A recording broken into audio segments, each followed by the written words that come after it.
that's open week. It's not here.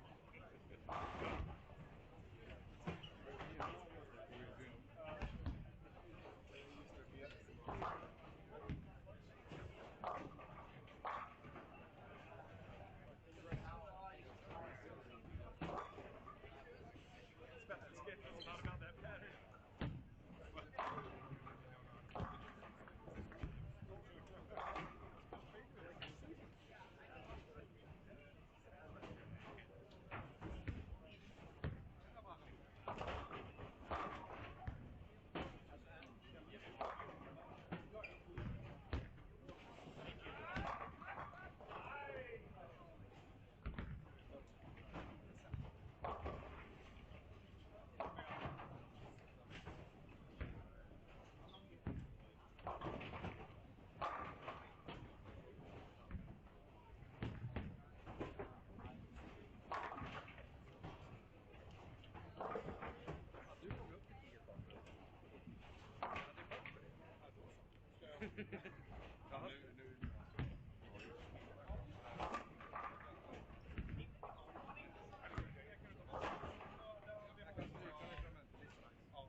Wir gehen dann jetzt ein Spiel mal nach Fakten und ich habe hat er mir dann erklärt.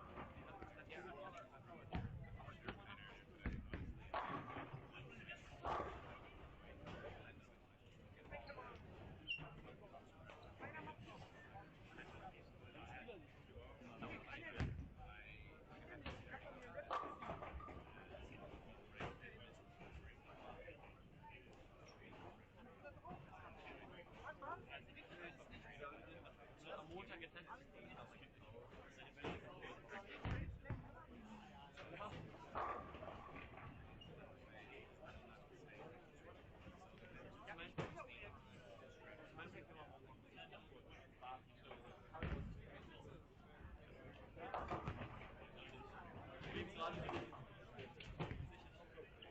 Kann ich jetzt auch?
All right, here we go again.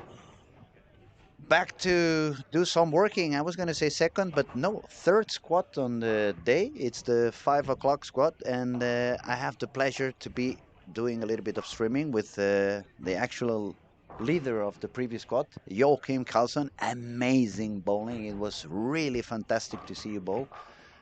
Thank Let you. us know a little bit. How did you find yourself over there? Did you try something different? I made a very short interview on the lanes to you. I asked actually at the beginning of the week. You said you're probably going to go back home and bring some different kind of balls, a little bit weaker. And but I'll let you do the talk and explain a little bit what changed from the beginning of the week at the first squats at you bowl compared to what you did today. Different strategy, different balls, different perhaps release, hand position. Let us know how it went. Yeah, thanks for having me. But yeah, I went home, changed some balls, and left the stronger ones back home. Bring some weaker, Makes uh, sense. drill some new ones. Yeah, trying to get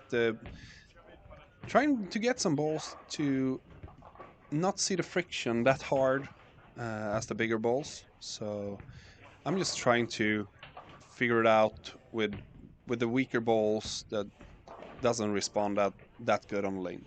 So It's quite tough. I still see so many bowlers almost fighting. I would say hitting their head against the wall because they keep bowling squat after squat after squat, but they haven't changed anything on their not only on their bowling balls, so not only the bowling balls they are using, they keep putting asymmetrical balls there with not only big cores, but also with very aggressive cover strokes that they find friction almost in any kind of condition. And this one is definitely not heavy oil. The oil is, yeah, it's 29 milliliters point something, but it's only up to 25 feet because after that it's just a brush pushing it down. yeah, So it's not actually dropping any extra oil on the lane. no, And it was quite clearly that from the beginning of the week that actually what's happening, at least to my eyes, what's happening is that the middle lane is very difficult to control. yeah, it is. The ball, it becomes very sensitive to any minor mistake you do. Even if you grip it a little bit more, you miss a little bit in. And it's been too many bowlers that are doing many squats, like they try again and again and again, but Yeah, they still using two strong balls, and they, especially on the young ones, I would say, those who have probably it's because of the bowling in which they have been growing. Now it's a lot of urethane pretty much on every tournament we bowl on. They get used to just give a lot of surface to the ball and move in and shoot it even harder. grab But it. yeah, and grab it like crazy. But actually, it's pretty much the opposite what's requiring. And Yeah, for once, I would say. for Yeah, once, it should be an eye opener for the new generation. To me, I must say, I was impressed the way you performed and the previous squad. It was really amazing to witness. thank you. Um, some of the pairs become very tricky. Obviously, you cannot be, you can take care of what you do on the warm up on your pair, No, but you cannot definitely tell other bowlers what to do with their pairs. exactly. And you cannot tell them which balls to use or which balls not to use.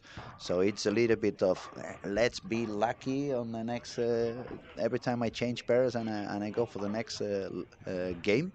But yet, even if you found for sure you found at least one or two pairs that were a little bit more tricky than the others. I remember one particular pair, I think it was 11, 12, that Yeah, you stroke every shot on on the one of right the lane. lanes, right lane it was, Yeah, and it took you all the way till the 10th frame to strike yeah, on the left lane. Uh, so I mean, how important it is to remain calm, important it is to remain focused and keep your anger away so you don't lose your focus. exactly. So it's not only about having the right strategy, having the right spot on the lane, but you also need to have the right shot. You also need to have the right equipment, and you need to be patient. So overall, it's a very demanding lane condition, isn't it? Yeah, and I would say I think people are so fast moving left, so they run out of lane. Hmm. So in game 4 or 5, they have to loft the gutter. The So, gutter. but when you loft it or you throw it over the gutter, you have to grab it. And when you grab it, the ball will be As either soon as it touches way the left. ground, Yeah, it's gonna react yeah, way exactly. way to match. And also, I believe when you start lofting the ball, you lose a little bit of that finesse. Yeah, you do. You definitely don't. At least many bowlers are not going to be as accurate as when they do like a little bit less powerful kind of a release. I would say most of the bowlers, when they're trying to loft the gutter, they are like throwing it up, like they're grabbing it up. Hmm. So in the last game I was bowling, I had to kind of throw it over the gutter, but Hmm. I had to, in my mind, I was throwing it forward more. Further down, Yeah, not no, not further, but more forward, yeah. more like in a straighter line, Okay, okay, exactly. instead of I understand. it going up. So for the young ones, they're not used to this. No, We come from a little bit older school, older bowling. Back in the day, it was more patterns like this one, yeah, not much more. not like we see nowadays, where you need to bowl 250 to make the cut. Yeah. That has become a little bit insane. Um, but it's also very interesting that from time to time we can find ourselves in this kind of situations, and we have to solve these puzzles, and makes you think, makes you learn. And I think it's going to be a great experience for the younger generations when they find themselves that they've been bowling the whole week and not really succeeding. They're going to have to go back home and analyze, okay, what did I do right and how many things I did wrong? Yeah. What do I need to work on in order to get better the next time I find something like that? Yeah. I think this is really great for the younger guys because they have to learn something other than they used to. And I think this is, if they taking this the right way, as they should, they go home and they're gonna practice on uh, getting the ball to like control the back end, get the ball to slow down earlier, get it to roll, not get it to hook. We have to get the ball to roll here. So I would I can look at lots of really good bowlers. Like take for now example, Dominic Barrett is bowling on lane 1920. 19 and 20, we have Yeah, Dominic Barrett. and Yes. he's like throwing it to the arrows almost. Yes. He's one of the best bowlers there is here in Europe, at Hmm. least. So even those kind of players are doing what I think some mistakes here. Yes. If you see the leader of the tournament, Ethan Fiore, he's just roll it so good. He's controlled the back end every shot. It doesn't matter which ball, which line, when he Yeah, because bowls. actually we have now we're just witnessing Ethan bowl again. Some people was asking before, why is Ethan bowling again? He was already on the lead.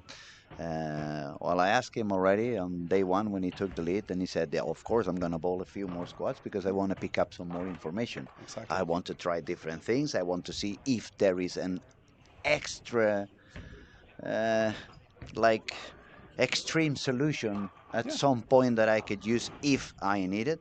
And he's back on the lanes, and the approach he's getting at the moment is completely different than he did on the two highest squats that he had.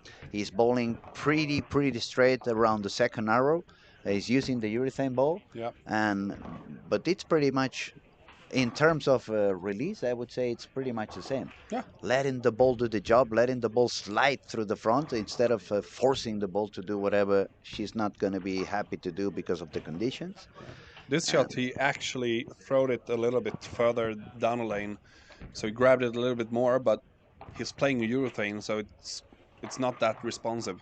So We have to remember, people, since it's a PBA event, any urethane throwing on the lanes, it needs to be of a hardness of 78. yeah, So obviously it's a little bit less friction than some of these softer balls that are Yeah. popular at the moment. And We see some nice scoring going on some of the bowlers. We have quite a few PBA bowlers. We have Andrew Anderson on the lanes. We have Frankie Lavoie. Actually, Frankie started with the front 7, then he's got the big split, but strike on the ninth. Yeah. He can strike out for 259. And if we take a short look at the scoring on game 1, we had Chase on first position with 240. Then we can find Ethan Fury with 233. Tobias from Denmark, 229. Niklas, also for Denmark, 224. Tim Stumpy, 223. Carten Hansen, 221. Jussi from Finland, 221. Then we have Max Lorenz from Germany, 216. Jesper Agerbo, he already led on one of the squads, 216. Richard T is England, 213. Francois Lavoie, 213. Bjorn with 207. Gary Haynes, Elliot Crosby, and Lucas Banen. So we have 15 bowlers with 200 on game 1. So far during the week, what we have been witnessing is the first couple of games. People is scoring quite okay. We have seen quite a few people shooting over 50 on the first 2. And the big issue usually starts happening on games 3 and 4. Yeah, I think for me there was a big movement after 1.5, 2 games, maybe sometimes 2.5 game. But today it was a little bit earlier, I would say. But we see a lot of bowlers playing way left now. But I think what the bowlers has learned is to keep it tighter. Yeah. They don't throw it all the way to the gutter because it's never gonna pick up. No, and that's another thing we have seen. As soon as somebody misses a little bit far outside, they pick Yeah. the 3 pins in the corner. We have Exactly. seen a couple of times chopping the 6 and the 9. Yeah. And on the other hand, when they start moving way too deep, and then they almost end up on the lefties area, as soon as they miss to the left, then they miss the head pin on the left side as well. Yeah. And Anderson has made some changes, I think. Started with 5 in a row, split 3 triple. So lane 12 and 13. 13 and 14 for 13, 14, yeah. 13 and Yeah, 14 yeah. for Andrew Anderson, bowling in the same pair with Gary Haynes, who Yeah. seems to be struggling a little bit at the moment. He's got a couple of big splits, no doubles. He needs to triple to go all the way to 160. And we see some low scorings already. The lanes are Yeah. quite demanding, and some people may be running out of patience after a few attempts and not really finding the way to succeed or the way to overcome what they're facing on the lanes. Yeah. But if we could give them some tip, it would be again, be patient, Yeah. be patient, be patient, Be, be patient. be patient and be faster with your movements, I would say. It seems like a lot of people are still behind in the movements. It's very fun that you say that because it's probably the most common sentence I've got from you guys when you're sitting right beside me. Okay. Be fast on changing. Don't be a coward. No. On the contrary, be brave. Move big if you have to move big. I would say if you usually move like 2 boards, here the 2 boards are 4 boards almost. So it's a little bit different, but it's fun.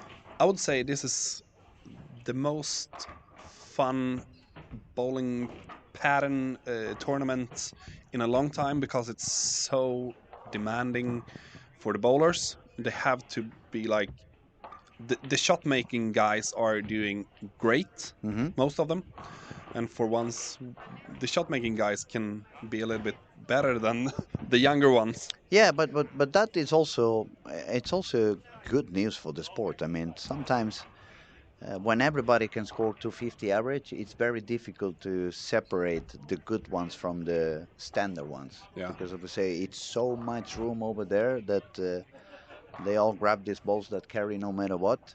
Exactly. And then it's very difficult to say, okay, who is really good in here? Another thing that is happening a lot with the young guys is that they strike so much that they stop caring for sparing. Yeah, You exactly. see a lot of.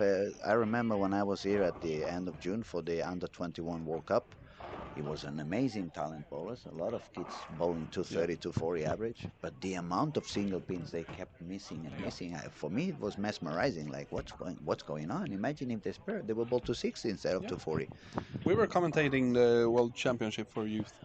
Yeah, there are so many spare miss, unbelievably.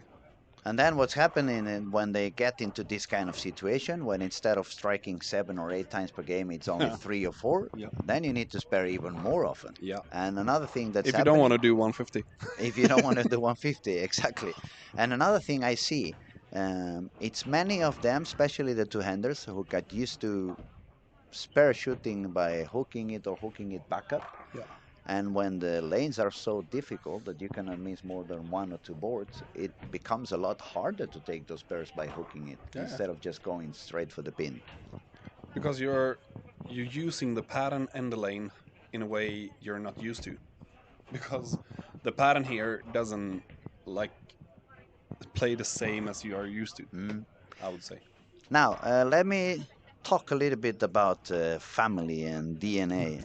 I happen to find out that you are the son of Åsa Larsen. For Yeah, those who are that's true. a little bit too young and they don't know, Åsa is probably one of the biggest talents ever in bowling as a female. Yeah. She was unbelievable already back in the day. I remember her when I was quite a young kid, maybe 5, 6 years old, when she used to come down and play the tournaments in Mallorca and Barcelona. Some of the Swedish people would come down.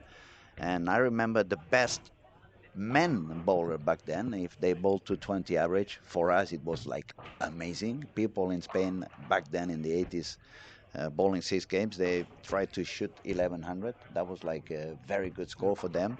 And when some of the Swedish people came down to bowl, late 80s and stuff like that, Mats Karlsson bowled there, and Samuelsson bowled there, Rosenqvist bowled there, and those guys used to bowl 220 average, and it was like, wow, these guys make magic. But I remember your mother, she would score even more than they did.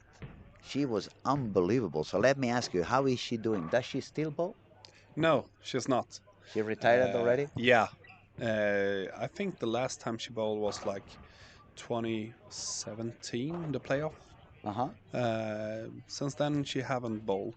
But she stopped bowling a little bit internationally. She quit Yeah. like quite longer time from now. Yeah, she Was it did. because of you? Shall we blame you? She had to do Maybe. the mom business. Maybe. Yeah, she tried going to the US to play the PWBA tour Mhm. in '98, I think it was. Okay. Uh, But the rules were a little bit different back then, yeah, because I remember talking about this with Mats Karlsson when yeah, I was in the first time I came to Sweden for learning some bowling, 1994. yeah, I was invited by Patrick Bowman to go to Frölunda bowling and practice a little bit. And as soon as I jump into the bowling alley, I see Ulf Hamnes is there taking care of the pro shop. It was Mats Karlsson's pro shop, so Mats was also in there, and I was like, I'm in heaven. I'm surrounded by superstars, and I was a very, very curious little boy, so I kept asking questions to everybody. And one of the things I wanted to ask Mats was about his PBA yeah. experience and so. And I remember him explaining that there was some kind of a rule that if you bowled a professional event, even if it was a single one, then for some reason you could not bowl in Europe as an amateur because you were not an amateur. You were Okay. considered Yeah. professional. So maybe there was something about that as well in the ruling for the women, I guess. Yeah, I think she and Yvonne Brandt got an invitation for 1998. I think Hmm. they were playing one tour stop, uh, but that didn't go as planned. But yeah, that was fun. But I can understand why it didn't go as planned because the PBA 30 or 40 years ago, it was not as open as it is today. No. Being from Barcelona, obviously I speak Spanish. Yeah. So when I've been a couple of times over there, I spoke to Amleto. Yeah. And Obleto said the same thing. I remember when I joined the tour at the beginning, they would even, like shoulder to shoulder, like, what are you doing here? Go back to your country. You're not welcome and stuff like that. And but thankfully, the world has become a lot more global now. Possibilities are so much easier, so much better. You don't get any kind of restrictions if you bowl in the PBA. For example, Jasper can bowl in the PBA, but then he can come back here and bowl any Yeah. tournament he wants. I think that I is a I think that's really good. That's the only way to like expand the bowling world. Yeah, otherwise it becomes like a very close spot that only 20 or 50 people are able to do, and everyone Yeah. else is like forbidden from there. So Exactly. it's good that for the expansion of the sport that this kind of ruling has changed and evolved into a better position. But going back to your mom, Yeah, uh, she was unbelievable. she was. She's doing okay, Yeah, she's doing healthy okay. life, happy Yeah, life. absolutely. That's the most important. Yeah, Give my best regards. I will. She was an inspiration for so many people down in the south of Europe, and we were always happy to see people with that talent coming down and showing their skills. It was really mesmerizing. I talk about it and I almost feel the hair coming back in my head because it was so many years ago. But real fun memories, really fun experiences. So make sure to send my best regards when you talk to her. I will. Back to business. Yeah. Game two has just finished. We're gonna refresh the scoring pretty soon, but not Andrew Anderson did 250 something. I know. Lane 1718 17-18 now for 422. Andrew, so 422. But there's not that many 420 games. Chase had 240 on game one, Yeah. but Ethan Fiore. but he's now with 420, so he got Yeah. a 181 game on the second. Ethan Fiore 436. I think we could skip Ethan because eventually he seems to be bowling a league on his own. Yeah. So we're gonna expect that Ethan is gonna make 1300 again, even if he's doing something different and testing Yeah. different lines and different bowls. The Danish guy Tobias did he have 440 something? So he had 229, probably had like a 210. Oh, now we Francois. have Yeah. 214. Now the scores are refreshed. Francois Lavoie now on the leading with 448, 213, 235. Then we have Tobias from Denmark, 229, 214 for a total of 443. Then we have our little boy, Ethan Fury, 233 and 203. That's 36 over. Then we find Jussi from Finland, 34 over. Elliot Crosby, the English guy living in Stockholm, 28 over. Max Lorenz, the German kid, 423. Andrew Anderson, recovering, very nice recovery from that first 160 game. Then I'm going to have to ask Andrew, why are you always starting with 160? Why are you giving up the first game? He probably would be happy if the squads were 5 games and he could skip the first one. But nice recovery, 254, as you very well said. So now he's sitting with 22 over. Then we find Chase with 421. And only one more person, which is Tim Stampe, over par. So it's 9 bowlers over par, and we are starting game 3, which is usually when transition shows up and say, good morning, I'm here, I'm ready to make your life a little bit harder. We'll see what's happened now. So we're going to have to see what goes on.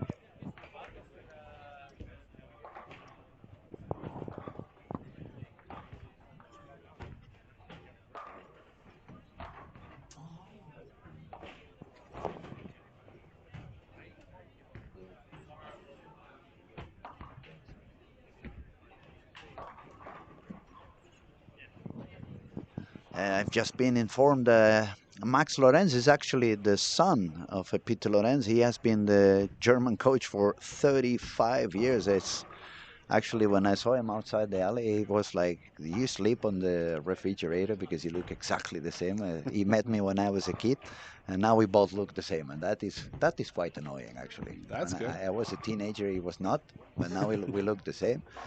So time has not treated me as good as he has done with him.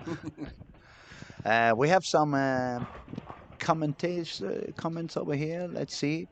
Lobo to me, for the first 17 squats, the averages for each game. Game 1, 183.7. Game 2, 185.1. Game 3, 186.8. Game 4, 183.6. Game 5, 184. And Game 6, 180. Highest scoring game was squad 5, game 4 with 205 average, while the lowest was squad 9, game 6 with 171.2.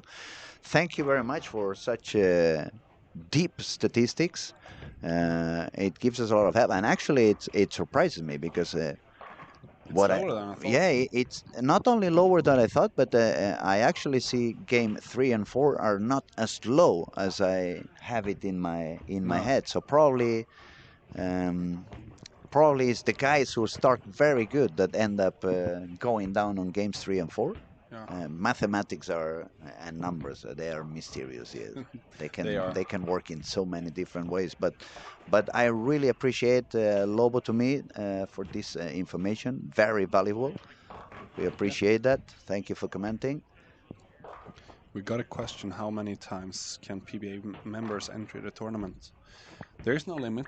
There is no limit. As No. long as there is an available spot, they can bowl as much as they want. I think it was 2 or 3 years ago that Marshall Candy bowled 14 squats. Yeah. He was very unhappy with the traffic he was following, squad after squad after squad, until he managed to find a squad where he had a little bit easier traffic, and he managed to make it into the final. Ethan Fiore on lane 13 and 14. Now, why am I not surprised he started with the first three? Yeah, he's so good. And Anderson started with 3 in a row. There's some of them. 17 18. And 17 18 has not been the highest scoring pair. Now, since Lobo to me had this amazing stats, I'm going to ask him, do you have any stats on the different pairs of lanes? Because we have been saying that probably 3 and 4, 5, 6, 17, 18, 19, 20 are the 4 pairs where I've seen people struggling a little bit more. But again, I could be confused, and maybe the numbers show something different. Yeah. So if you have that stats, we'll be happy to read them. If you don't have them, you don't have to worry. Absolutely, we don't want to make people work too much. We just rather you enjoy the show and carry on with us. So, a question I've been telling to everybody: what you think is going to be the final cut to make it into the final? Yeah. I I think it's gonna be around 80, 85 maybe. Something. 85. Yeah. My goodness. I don't think. Everyone is going lower and lower. Yeah. The more people I ask, the worse I feel. I was way too optimistic. Yeah, Magnus is right. He said stop asking so you don't look anymore like you don't know what you're talking about. You know how much I said? I said very high. Yeah. You heard that? Yeah. Yeah. 100, 140. 150. 150. Yeah. 93. But I'm gonna say it in another way. Maybe you guys need to learn a little bit more about the game. If I say 150, maybe it's because I see it a little bit easier than. Yeah. Just kidding, I would obviously. say it will be around. We have a couple of guys between 85 and 87. I think something around there, maybe. Well, then even Robert Anderson is gonna be wrong. He said 130 over. Yeah, But in might be, but in our defense, we spoke the very first day of Yeah. the event, so we took a wild guess. And my guess, it was also because I was thinking, okay, the squats is a little bit difficult. There's a lot of young guys on the lanes now. They're trying everything and stuff like that. They're putting the ball all over the place. And I said to myself, probably when the best bowlers start bowling together, they're gonna start using smaller room on the lane. They're gonna hit a little bit more similar area, and I was expecting the lanes to open up a little bit more. Yeah. Obviously, as the tournament has been progressing, I've realized how quickly it kind of burns. Then I've been telling myself, you're gonna be far from right. You're gonna be far from right. but instead, I keep praying for the scores to go higher, so I don't have to change my numbers because, Yeah. as Magnus said before, everybody's a good coach on Monday. Yeah, they are. It's not so difficult when.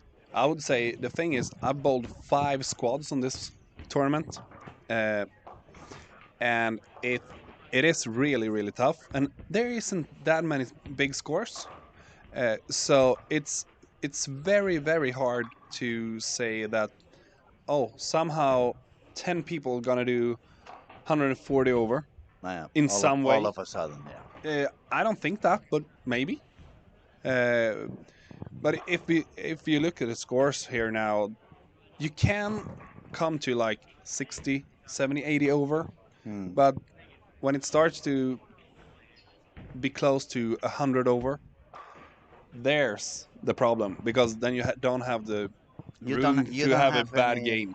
you don't have anywhere to move also, No, so it becomes a lot more tricky. and I would say when the best guys in the world come here, I think they're gonna move way too far to the Too left. far So to the left. That's what I think it was Andrew. yeah, He actually said that. I think as soon as all the PBA guys are bowling together, we're actually gonna burn it a little bit quicker. yeah, So the scores are not gonna go higher. no, Actually, they are gonna go a little bit lower. I think so too. We have an answer from Lobo. He says, "Sorry, lane talk stats does not go into those details from Lucky Larsen link. Uh, each game was played would not be easy with lane changes. No, I absolutely understand.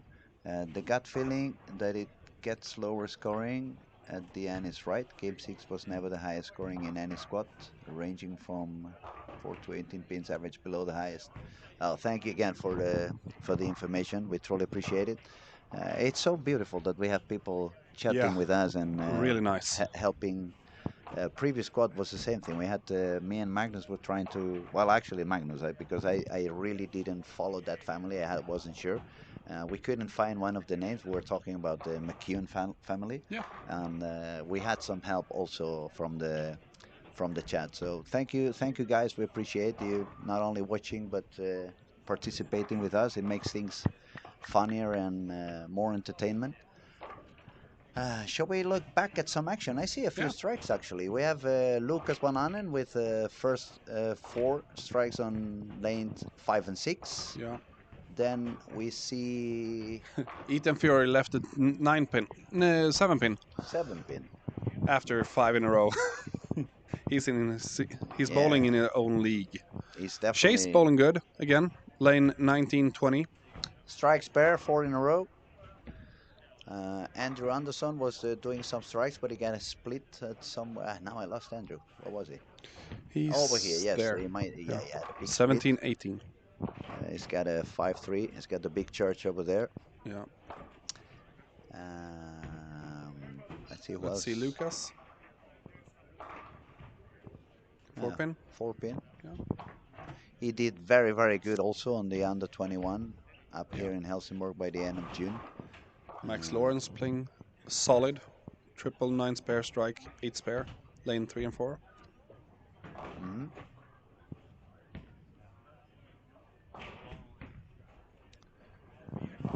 Well, it seems like some of the bowlers have found something and the rest haven't found it. There are some good scores and some lower scores. Yeah, it seems to be no point in between. You either No. go very high or Yeah. you go very low. It was one of the things that we kept seeing squad after squad when we go the game by game. Yeah. It's very hard to see somebody shooting like 210 to 20 to 10 to 20 to 10 to 10 to 40. You see a lot more of 240, 160, 240, 180, 250, 160.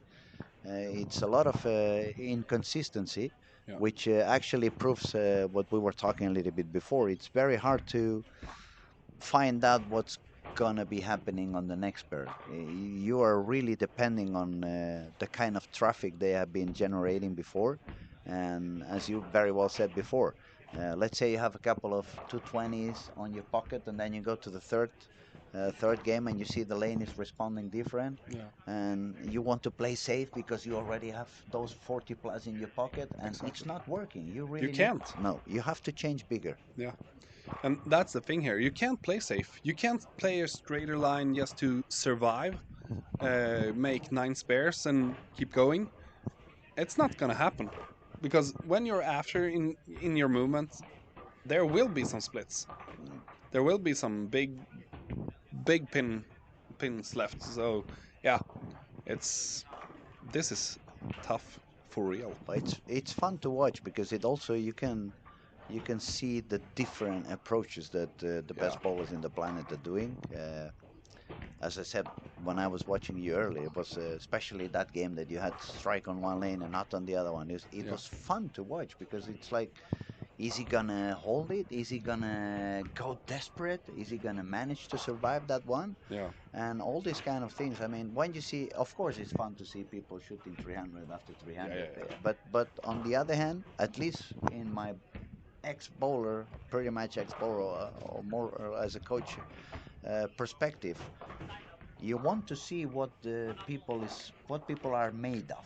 Yeah, yeah, yeah.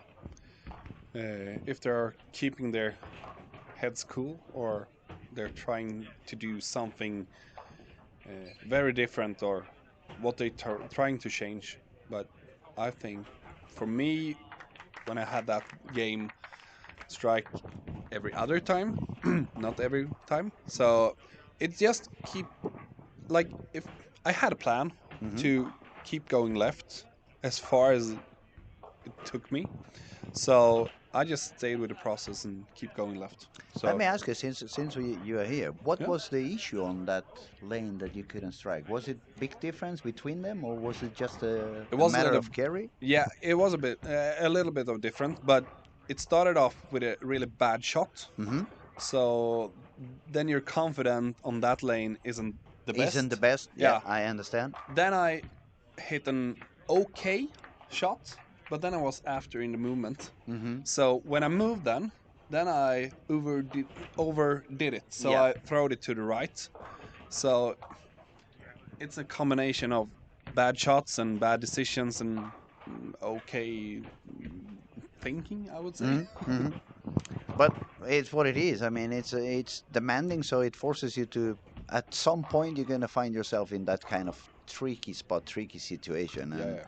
and how you manage to solve that, it can make a big difference on the end of the squad. Is it gonna be the right squad, or if you don't really keep the focus and keep finding the solutions, then you drop down and okay, you can sign me in again for the next one. Yeah. Let's see what Frankie is doing. Frankie had 48 over. Frankie Lavoie, and he's now bowling on lane 15 and 16. He's got a double split, strike, split, spare, split, miss, and a double again. So if he strikes out, he's going to shoot 221. Yeah. And Raymond T's doing a good game. He's going for 240. he's bowling on the same On the pair same pair, yeah. as Team Francois Stamp Lavoie. also doing great. Stampe is also on the same pair. If you guys watching if you wonder, it's the camera where you can also see Ethan Fury and Chris Lohan. Fury and Sloan are on lane 13 and 14, and Stumpy, Tees, and Lavoie are on lane 15 and 16. Um, if we forget that Oh, camera, Chase. I was gonna say the other one who's doing really good at the moment is Chase Nadeau on 19 and 20, strike spare, and strike all the way to the ninth frame. He's got just the 10th frame to go for a potential 280, and since he's got 21 over, it would put him on 100 over after three. That would be huge. It's been not many 700s No. in three. We still have not a single 1400 No. in the whole event. We have been waiting for that. It was I think it was a couple of days ago when Ryan bowled pretty high on his squad. Linda was watching online, Ryan's mom, Yeah. at the beginning of the squad. That we were talking. Okay, what's the top score is going to be at the end of the tournament? Linda's bet was 1426. We're still trying to see if that is gonna be the one or not. And we have some more content over there. Anders Lundvall says the cut could be 150 if the players spare better. The spare game overall sucks. Yeah, you see, Yeah. someone else sees the way I see it because my Exactly. spare game was very good. That's why I was pointing for the 150. Anders, thank you so much. You just made my point a little bit more valid than it has been for the last 3 days. And the thing is, it's true. It is true. Yeah, It it is is true. true. It is true. It's yeah. Wow. But it's not something we're gonna fix during the week. No, They're gonna need to work on that they have to go for a home little and longer. practice on spares. We'll see the scores. Ethan Ethan is doing okay. on a 237 without double on the 10th. If he doubles on the 10th, he's going to go all the way up to 247, which is going to put him on 83 over. Sloan is making a little bit of a comeback with a few strikes. Definitely, Team Stumpy is doing a lot better than he was doing. Yeah. I can say something as well. Ian Robinson is bowling now on with Ethan Fury. Actually, yeah, with Ethan Yeah. Fury. He have a chance to win the PBA Sweden ranking for 50 plus. Uh-huh. Yeah, so he's bowling for that one here. He's fighting against Martin Paulson, I believe. Yeah, but I think it's Stefan Ingström and Oskar Broström Oscar who's is the True. closest. Oscar was also bowling a lot of squats, but Yeah. Ingstrom, I haven't seen him coming. No, me neither. I think he texted me a few weeks ago. He's planning to go down to Barcelona, and he was asking when is the football stadium finally getting renewed. We are in Yeah. the middle of rebuilding. It's hard to say. It's going too slow. I live nearby, walking distance 5 minutes. Yeah. And I can't wait for that to be over because all these big trucks and all the dust they are making. I have to dust my house twice a week now instead of only once. Oh, Chase leave an 8, I think. I was a bit short to the pocket, Yeah. yes. But still, it's going to be quite a high game. A good game. Yeah, for him. quite a good game. And Yeah, he already was sitting comfortable at 20 over par. So as soon as you make a 250 game, it's going to put you on 70 something. That's a really good one. And that is a very good one. Now we have Frankie on lane 15. Yeah. Looking to keep Yeah, going, looks and he pretty does. So smooth and keep the ball in front of him just to get it to roll, like we said before. Exactly. Tim Stump is trying to make a 5 in a row now. Lane 50, 16. 16, yeah. 16, yes. Yeah, And he gets that's a good another one. try, and he's very happy about it. Yeah. So I guess he was. That's good for him. Mhm. He had 12 over before this game, so he's trying to go to. But that's what we said. He had 223 on game 1, 189 on game 2, and if that is going to be the lowest score on the squad, you can still afford that one. What you don't want to drop down is to 160, 150, 140, because then it's super hard to overcome that. And then you need at least two very high games, and it's already very difficult to get one. Yeah. Look at Chase. Oh, he just missed on the Missed 10th that one. Aye. And that's the same there. 240, 180, 240. It's so easy to do 180 or even less. Yeah.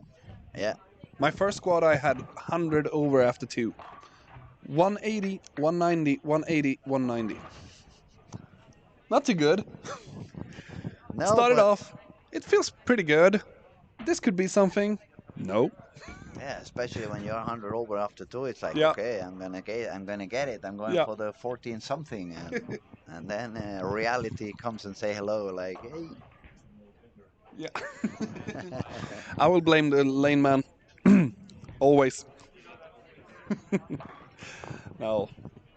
The lanes and the pattern has been really good this week. I would say one of the best in a long time. Yeah, but that's not any compliment to the lane guy. He only presses one button. I remember he told me a couple of days ago, you just have to press start. Yeah. If something happens to me, just go there, press start, and the machine is going to do everything for you. Perfect. Obviously, we're joking. It's always fun to tease the responsible. Yeah. He gets a little bit of a funny face, but he knows me already. He's used to that. We have some striking also on AJ Johnson on lane 5 and 6. Is on his way for a potential 279. Yeah.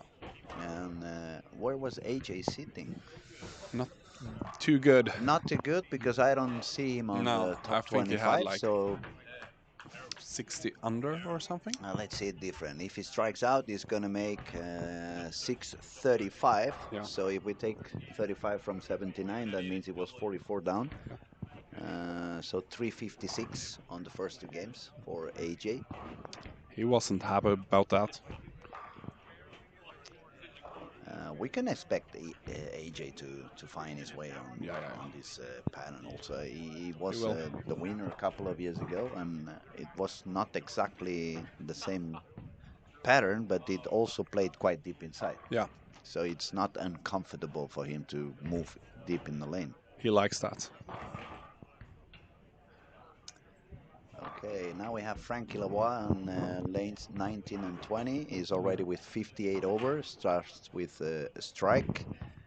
Um, Now I see a bit of. It looks like there is a few more scores over par. Yeah. 614, 670, 620, 650, 640, 650. 639 for Max Lorenz. 619 for Elliot Crosby, even with a huge split on the 10th frame. Yeah. Uh, Lucas Bananen is also made to 10 to make 601.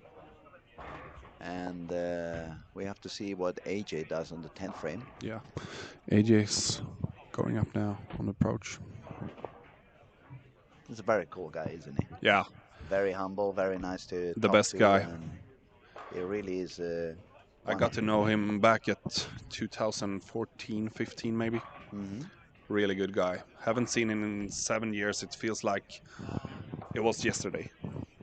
He's a very fun guy. Yeah. Actually, yesterday he was showing me some videos and a picture of the son of one of his friends, Yeah. a kid maybe 12, 13 years old, not any older, nothing to do with bowling. He was actually doing DJ stuff. Okay. And the kid was playing in a crowd of maybe 500 or 600 people. Cool. And I said to him, well, I don't know if he likes bowling, but if he can do DJ the way he's doing now, tell him to carry on, because I can tell you, if you become a big name in the music industry and the DJ world, you make a lot more money than you will ever do as a bowler. Yeah. And so make some money, and then when big name doing some bowling, and hopefully grow the sport a little bit. Yeah. We seem to have a few more comments over here. Bin Nguyen, hard to say that one. Bin Nguyen, I would say. Is that Ethan Fury? Yes, in fact, it is Ethan Fury, the one and only, the real one. Is doing whatever he wants with the lanes. Is As usual. It's not only amazing to see. I mean, his technique, it's spectacular, but he can score like it's like a strike machine, and not only one way, because sometimes that's what happens. You see bowlers that they strike a lot, but they only have one type of Yeah. game. And this guy, this kid, I would say, not even a guy, this kid is doing so many different things.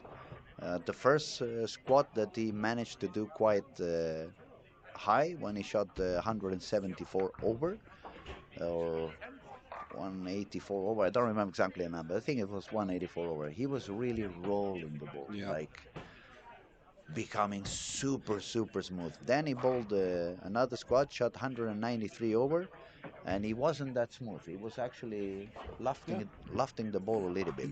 And now we have he's bowling again, and he's doing a completely different approach. He's bowling far to the outside. He's using urethane. Yeah. And Just he's throwing it to lofting it the. outside, bowling completely parallel, and kind of staying in the edge, and probably staying away from the traffic as well. Yeah. And when you are that good, you can actually survive bowling over there. I think that's his plan. If the finals are getting messy, he can stay on the right side. But sounds very smart. We had Yeah. some people asking early in the morning, why is he bowling again? Why is he bowling again? Well, he wants to get more ideas, more solutions. Yeah. Trying Find to learn something. exactly find out, is there any other way I can approach this if things get messy the way I did it before? And man, let me tell you, he's proving he can do it in a different way. If you're not sure where Ethan is, he's bowling on lanes 17 and 18. There you go. He's Yeah. really sending it quite Oh. far out there. Too far. Yeah, too far this time, but I think it's the first time I see somebody lofting parallel on the Yeah. outside. It's not something you see very often. No.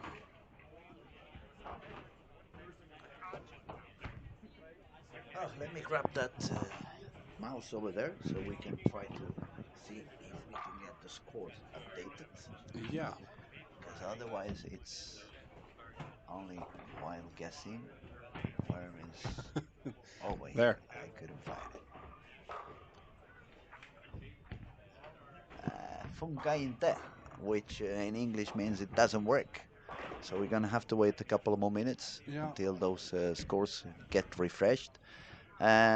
One guy who's really struggling a lot and suffering, I see him in a bit of an issue, is Cristian Ascona from Puerto Rico. Yeah. He's been trying many different things, but it doesn't seem to find a solution for his problems. No. While I was watching the warm-up and the first few frames of game one, he was near 15-16 on the arrows, board 15-16, but he was using a urethane ball, and the ball was reading way too early, saving no energy. He actually left the 8-10 Yeah. on one of those shots, and I don't know if he has changed his plan. He's gonna make a shot now on lane 16. The ball looks a little bit more shiny than it was. His feet is a lot further left than he was, so I'm guessing Yeah. he's back into a reactive ball. There you go. Oh. Missed the headpin. Yeah. It's tough. It's so easy to be in the wrong spot. Yeah, sometimes even if you have been doing the right, smart, intelligent things, as soon as you change to the next pair, you may find yourself out Yep. of the spot, even without doing any crazy Exactly. things. But We have some big scores after 3 games. guess who's back? Like the Eminem song. Guess who's back? Back Yeah. again. Ethan Fury back on the lead, 670 for 3. Then we have Chase with 667, Francois Lavoie 658, Tim Stumpy 654, Tobias 641, Max Lorenz 639, Andrew Anderson 630, Raymond Tees 623, Elliot Crosby 619, Jussi from Finland 616, Christopher Sloan 614, AJ Johnson 612, so AJ shot 256 on the last one, recovering from the game one, which was a 150. So if Andrew wasn't happy with a 160 to start, I think AJ was even a little bit less happy with 152. Richard Tees 609, Jesper Agabo 608, and we can find up to 17 bowlers at the moment on par or above par. Not bad. We see some. Little high scores now. Yeah, it looks okay, but even if we look down below the par, we see some big names over there. We see Antonio Fiorentino from Italy. We see especially Dominic Barrett. We see Gary Haynes. Not easy. The first girl showing up on this score is Alida Molander from Sweden, 578, 196, 163, 219. Really good shot maker. Yeah. Actually, she's bowling now on Lane 12. 11 and 12. She's bowling quite Yeah. far to the right. She's Yeah. on a very similar spot as Ethan, Yeah. we could I would say, outside, bowling on the edge, making sure you don't miss to the right.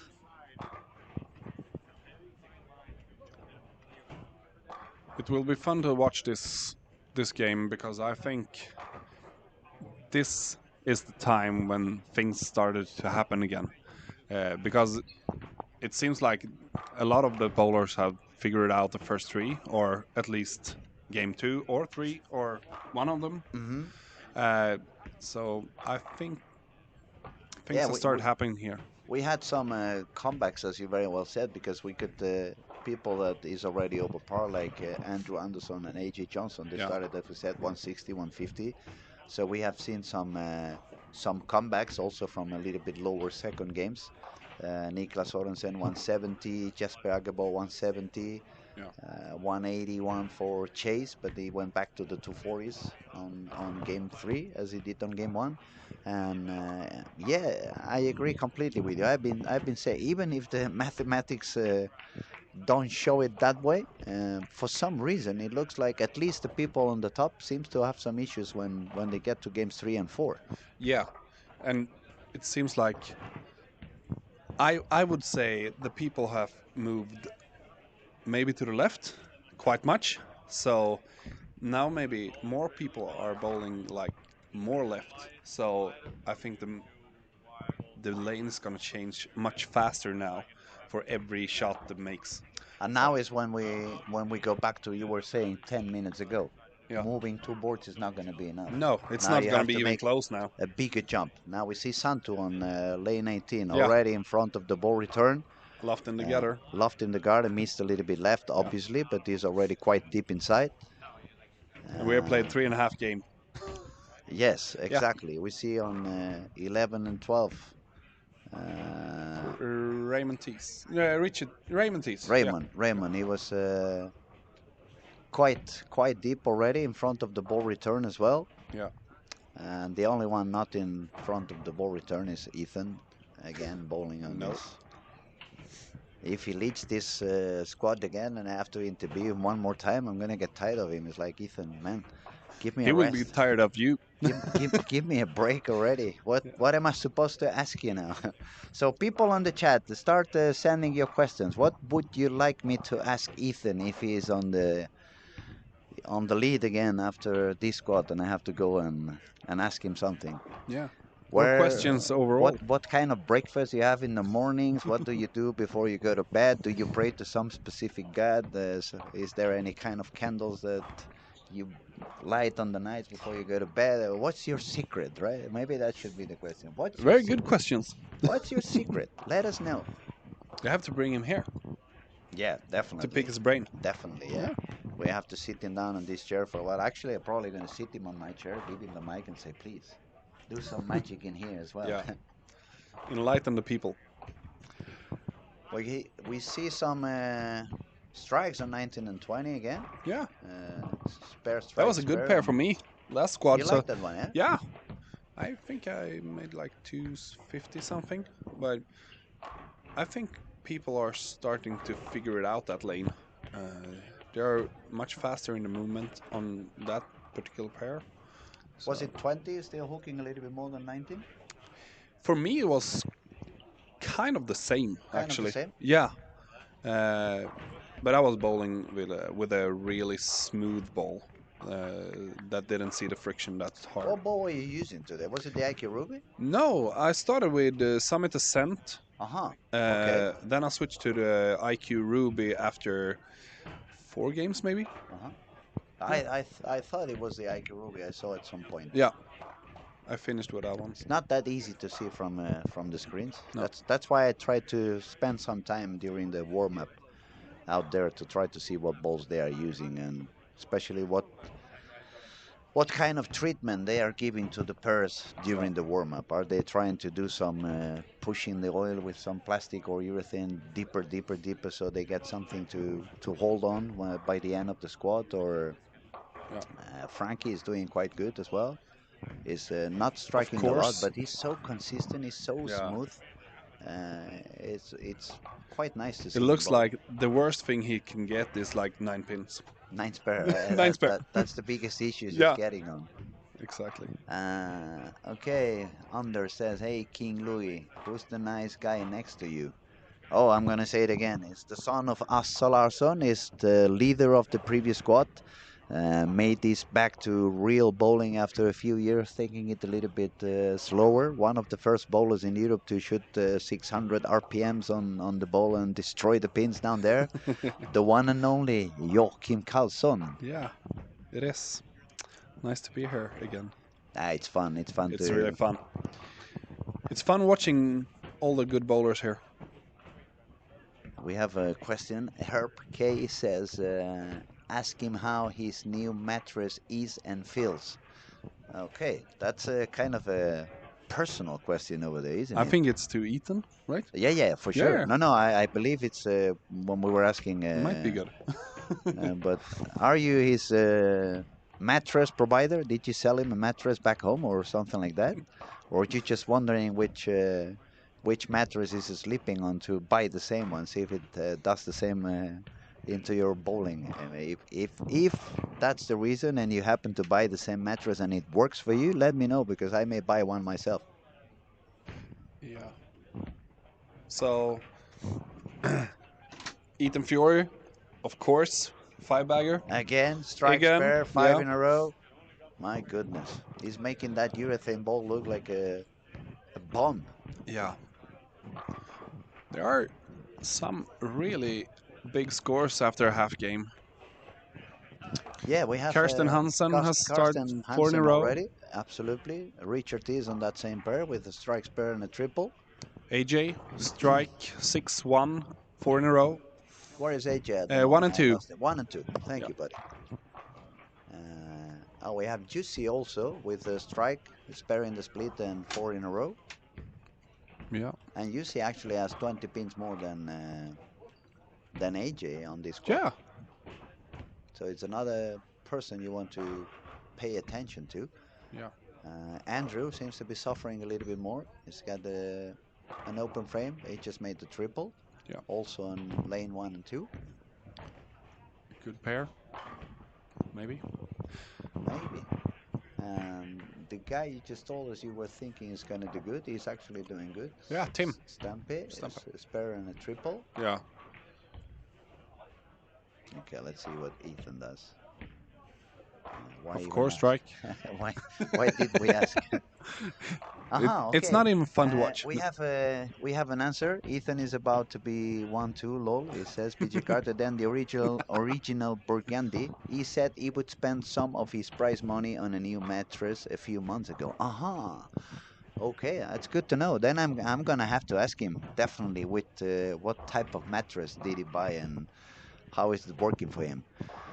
Question for me, Luis. Have you compared your leg with Joachim Amsterdam? That's true. That was one of the things when you were bowling. I said this guy has such a big arm. It looks the same size as my leg, and Might be. pretty Might be. much that's pretty close. Maybe my leg is a little bit bigger, Yeah. but yeah, definitely Joachim has a huge muscle in his arm. You bowl 15 or 16 pounds? 15. 15. Yeah. I tried 16, but that did something with my swing, so I couldn't like time it in a good way. So I was still 15 pounder. Yeah. I bowl 15 pounds, but I think as soon as I'm back home in September, because this year I took it completely sabbatical. I had a couple of the two lower discs. I have a hernia last June. That's the reason why I couldn't come to last year Lucky Larsen's. I was doing a lot of rehab. Yeah. But I'm thinking I'm going to try a few 14 pounds bowls. Not only because I think it's going to be a little bit less pain in my back and I'm going to bowl a little bit more relaxed back there, but mostly the other thing that made me want to do that is south of Europe is quite dry patterns. Yeah. The ball hooks way too early, and I said to myself, maybe it's time to try the 14 pounds. I'm going to get a little bit of extra speed. Yeah. And also the course, they tend to have higher RG. Yeah. So that would keep a little bit more energy for the back of the lane. That's actually the main reason why I'm gonna go for 14. Might be easier to like rotate. Yeah. Yeah, but I'm already I'm already so much on the side of the ball. If I rotate it anymore, I'm gonna become a spinner. So That might be good. But that funny story, and I'm gonna say actually, I all my life I had quite a high PAP, like 5.5, even sometimes close to 5.75. Yeah. My span was 5 inches and 1/8 on both hands. But when I moved up to Sweden in 2020 for the pandemic. I quit my DJ career in Spain because everything was shut down. Nightclubs were shut down. I had nothing to do. And back then, Thomas was quite busy. Leanderson, he was working with a club in Mora. Yeah. So he called me. Why don't you come up and give me a hand? So I had a little bit of issue with this tendon, not big time, but a little bit of pain. Thomas measured my hand like 30 years ago when I was 15, 16, and I kept exactly the same grip on my hand. So he decided it was time to measure my hand again and do something so I could have a little bit less of pain. And yeah, you remember Thomas, he was a little bit drastic sometimes. So my span went from 5.18 to 4.5. Oh, and that's a big change. That is a big change. And also I had like 0 on the pitches, and all of a sudden it was like half negative. And it was like as soon as I first 2 or 3 shots I did, I lost the ball and down on my feet. I started dropping the ball way too much. We have to commentate on Ethan. Ethan Fury is going to shoot 280, so he's bowling on a league of his own. But to make the story short, ever since I got that short grip, because of the fast thumb, my track went from up here to down there. And I haven't recovered from that. Okay. I haven't recovered from that. And I'm not going to recover anymore from that. So I'm already on the side. And Ethan Fury, okay, now he decided to move in for the 12th frame. And yes, 280, 950, 150 over. He's definitely bowling something else. Yep. Yes. You remember that movie that they said they bowled 260 average? Was it Kingpin? Maybe. I haven't seen. They had 15 frames on. That's why they bowled 250 average. And that's a good one. It looks like we should need that now. Ethan he should bowl a couple of frames less than everyone else. Yeah. Team Stampe is going for 290, but yeah, 5 in a row only. Yeah, and we have someone else also here, Niklas Horensen on 15 and 16, same thing, spare and 6 in a row. Niklas has 4 over after 3 games. Some very high scores for being game number 4. Yeah, isn't it? It must be the magic of the numbers. Ever since Lobo to me said that game 4, because actually game 4 was a little bit higher, wasn't it? No, the lower one. Game 4 was a little bit lower. Yeah. Actually, it was game 3 that was higher than I expected. Well, now since the scores are going that high on game 4, those numbers are going to get equal again. Yeah, they will. It's a lot of fun in the background. Yeah, that is actually a very good one. We have Christian Jonas on the background. He says it's funny that when the scores go down, it's always the laneman, but when the scores go high, the players just found out a way to do it. So Lane 1 and 2, there's a couple of strikes there. Not this frame actually, but there are some good scores. Yeah, we have also A.J. Johnson, Andrew Anderson bowling over there. Yusu, he was also doing quite okay. So it's going to be the 3 of them remaining over par, actually going a little bit higher. Andrew is going to make, is going to try to make a double to make to 20. A.J. is shooting the 9th frame. He just got a strike. That's going to open the door for him to go all the way up to 240. And Yusu, if he strikes out, is going to be a 237. So those are pretty good numbers for a game number 4, and especially when they were already above par. And especially on 1 and 2. Especially on 1 and 2. Yeah. Yes. We're going to have to talk to the people in I think I jinxed Team Stampe. 9 miss this frame. Sorry about that. Jinx it. It usually happens. Now it's going to happen to me when I remind about Niklas Horensen. Yeah. Probably. Come on, Niklas, don't listen to me. Keep going. Dominic is a little bit lost in lanes 7 and 8. 7 and 8, yeah. But the whole pair seems to be a little bit tricky because we have Dom not so high. We have Elliot Crosby with a couple of big splits over there, and Antonio Ferentino also with a couple of big splits. And the 4th guy on the pair is not doing very high either. We might jinx Andrew Anderson also split in the last frame. Oh my goodness. 190 or 20 or It something. looks like the only one we can jinx Yeah. is Ethan. Yeah. Everyone else. He's too good. He's bowling in his own league. Oh, see, we have here Tarek Helmi. That's it's been a while, Tarek. I haven't heard from you. I'm sending you a big, big hug. I hope everything is fine with you, and I hope we get the chance to meet soon again. Tarek is a very fun guy from Egypt. We have been bowling internationally so many times. So, anyone know what shot they are bowling on?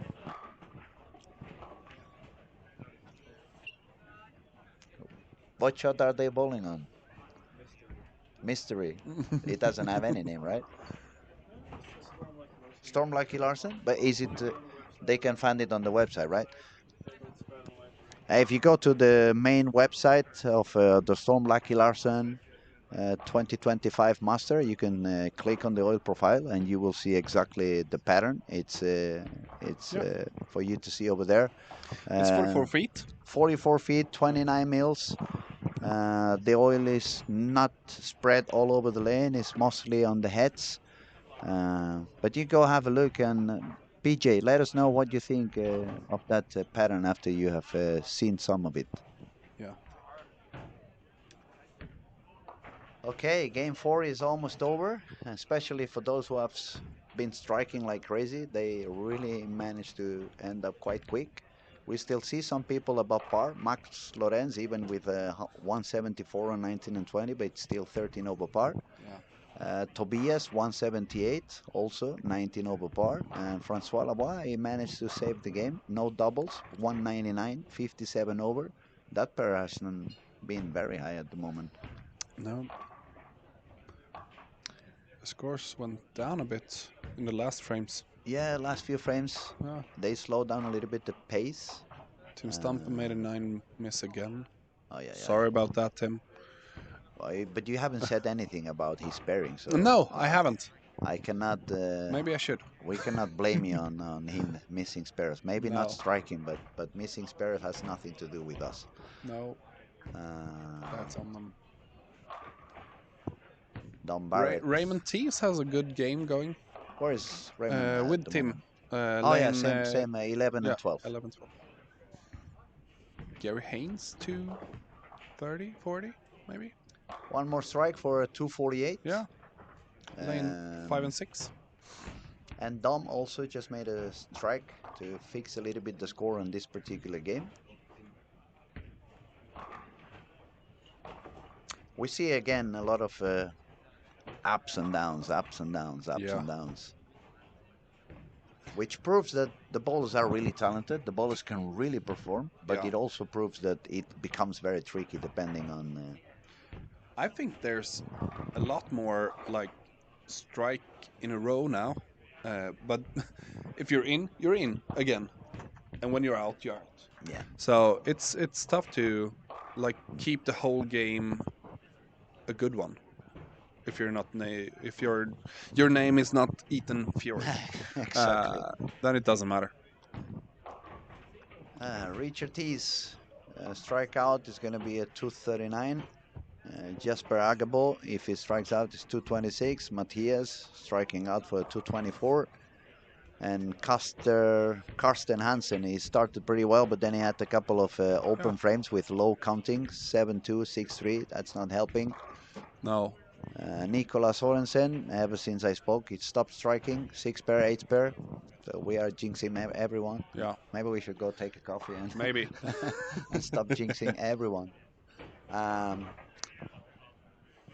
Almost done with game 4. We'll refresh scoring in about a couple of minutes, let you know how things are going. But before I carry on, Joachim, feel free to get up and get out there whenever Yeah. you want. You've been here for quite some time at the moment, and I will go out there and look at the last games. that's what I mean. I mean, Yeah. it's sometimes, especially when you are still competing, and Yeah. you are still competing. You might learn something. Yeah, exactly. You Yeah. want to see, and it's not as easy to see what goes on through the screens as it is when you go and watch live. But thank you so much for your time. Thank you for sharing your perspective and your knowledge. Yeah, It's thank been you. a true honor, big pleasure. And as I said before, send my best regards to the family. I will. Thanks for having Thank you me. for your This is time. really fun. Tack så jättemycket kompis. Thank you. Okay, I'm gonna keep on talking. As I said before, you put me underwater, I keep on talking anyway. So let's see how it goes after game 4. A little bit higher scoring than we were expecting. We could say the bowlers are finding out the way to give a solution to the puzzle that our lane guy has prepared for them this year and this season. Um, I think our lane guy is going to be happy to see that people starts to understand a little bit better how to approach this pattern, what to do, what not to do. And that is also one of the positive things of having such a long format, so many days of play. If you have these kind of conditions, but they only bowl like 1 or 2 times, then they're gonna blame the lane guy no matter what, because they never get to find that solution or that answer.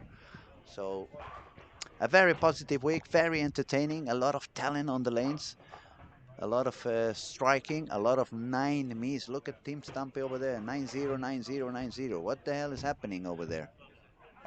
Can someone go and drill him a spare ball? Jesus. I hope he doesn't listen to that streaming later on. He's going to be upset at me, but from the bottom of my heart, it kills me to see 9 miss.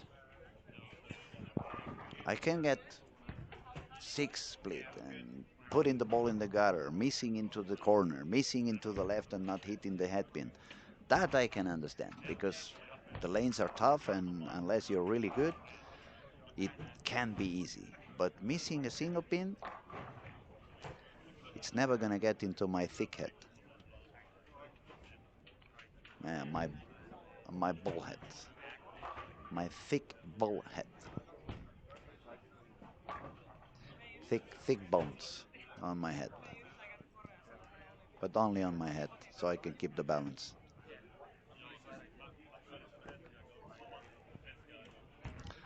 And that is what happens when they leave you all alone and you have a mic on your hand. You keep talking, and you never know what you're going to say. It's going to be very fun when I go back home and I have nothing else to do and I start watching all those streamings.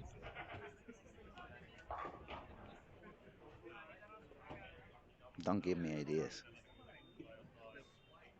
I may go to Biltema and buy myself a Wilson and put him on the chair. Make a couple of pictures, put them on Instagram. This is my new partner on crime. As you can see, people makes a lot of fun of me. It's okay. Oh, but that's the way it should be, right? That's the way it should be. If you don't learn to laugh about yourself, you're never gonna be happy. Okay, 4 games are done. We are entering the turbo area. We remind you that games 5 and 6, if you make a very high game, you can get yourself a pass into the final. Um, at the moment, the top score on the 5th game, I believe, is 268, was it? It's too many days, I forgot. But there was a very high game at some point by Nathan, but I don't remember. Yeah, it had to be the 5th game for Nathan, the guy from Canada. We will find. I'll let you know very soon. No, this has not been updated. Nathan shot. Nathan shot 268 or 269 on the previous squad, game 5.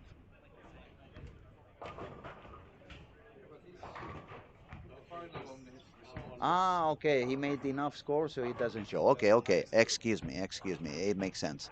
So since Nathan did enough scoring to be qualified at the moment, the turbo games still remaining at 267 for Kyle Trop.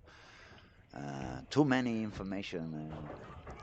That's why sometimes we make some mistakes, but just admit them and carry on. Sixth game, Turbo is also 267. It's for Hampus Karlsson, Swedish guy. And now we're gonna start watching, see how the scores are after 5 games. I see AJ Johnson 850, UC Lane, his partner in crime 841. Sorry, after 4 games. Richard Tees 847. Those 3 bowlers are bowling together now on lanes 17 and 18, in case you want to have a look at them. If you just want to follow some funny action, you can connect into the camera on lanes 1, 2, 3, and 4. We have Francois Lebois on lanes 3 and 4, and we have the hero Ethan Fury on lanes 1 and 2. Started with a strike and a spare, and probably is gonna make sure he's on the right spot pretty soon and keep going. Scores after 4 games. Ethan Fury bowling in his own tournament, 950. Chase is on second position, 873. Raymond Tees from England, 859. Francois Lavoie, 857. AJ Johnson, 850. Team Stumpy, 848 after how many 9 meets we said? 3? Was it 3? 3 in a row, yeah. So that would be another easy 30 pins over there. So he would be sitting on 878 or 875, not 848. Let's hope for his sake that he doesn't think about those 9 misses later on. To continue, Richard Tees, 847. So we have the both brothers on the lanes now. Raymond, 859. Richard, 847. 8th spot is for UC from Finland, UC Lane, 841. Denmark, Niklas Sorensen, 835. 9th. Number 10 is Andrew Anderson, 831. Number 11, Tobias from Denmark, 819. Then we have another partner from Denmark, Jesper Agerbo, 813. The German guy, son of Peter Lorenz, Max Lorenz, 813 after a 174 game on game number 4. Gary Haynes, 804. Christopher Sloan, 804. And Elliot Crosby, 802. And that completes the people who is above par after 4 games, which is 16 bowlers. And now we are starting game 5, and we can see a little bit of movement already. Andrew Anderson bowling on lanes 5 and 6, started with a double. If you want to see some cool action in there, you have quite a few good bowlers also in that camera on lane 5, 6, 7, 8. You have Christopher Sloan, you have Andrew Anderson, you have Tim Stampe, Richard Tees, and Chase Nadeau. So it's quite some action on that camera. As I said before, if you want to carry on watching on Ethan Fury, is now bowling on lanes 1 and 2, and on that same camera you can see Francois Lebois bowling on 3 and 4. If we move to lanes 9, 10, and 11 and 12, you can find who you can find there. Karsten Hansen, Christian Azcona from Puerto Rico, and Dominic Barrett, who is not doing very good, but I'm guessing he's already testing things for some later squad he will bowl, because he's been trying a few different bowls and a few different lines the last few shots. If we move to 13 and 14, 15 and 16, we have the former PBA Rookie of the Year, the Finnish guy Santtu Tabainen, who actually started with three strikes in a row. We have another Finnish talent, young guy, Lukas Bananen, also on that camera. And if you want to see a girl who can really hit the target over and over again, we have Alida Molander in lane 15 and 16. Alida is currently having 789 after 4 games. She had one low game, second game, game 2, she had 163, so she's doing quite okay. What else can I tell you? The last camera, lanes 17, 18, 19, and 20, you can find AJ Johnson, Richard Tees. A lot of action going on. We're gonna keep an eye on as many as we can and see what goes on.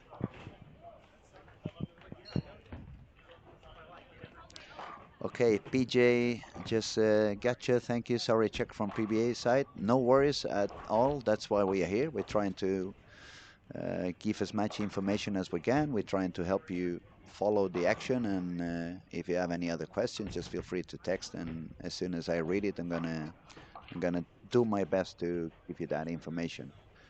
We have John Thompson. The pattern is also in the Kaggle Pattern Library app. Just search for Lucky. Thank you, John. It's good information.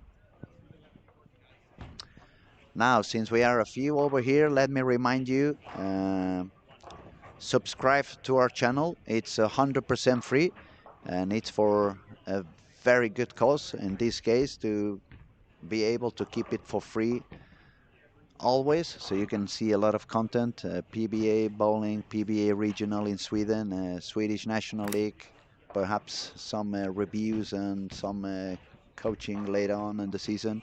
So subscribe into our channel, and we'll be more than happy to carry on with our work and try to keep things 100% free, so you can see the best bowlers in the world without having to pay any subscription for it.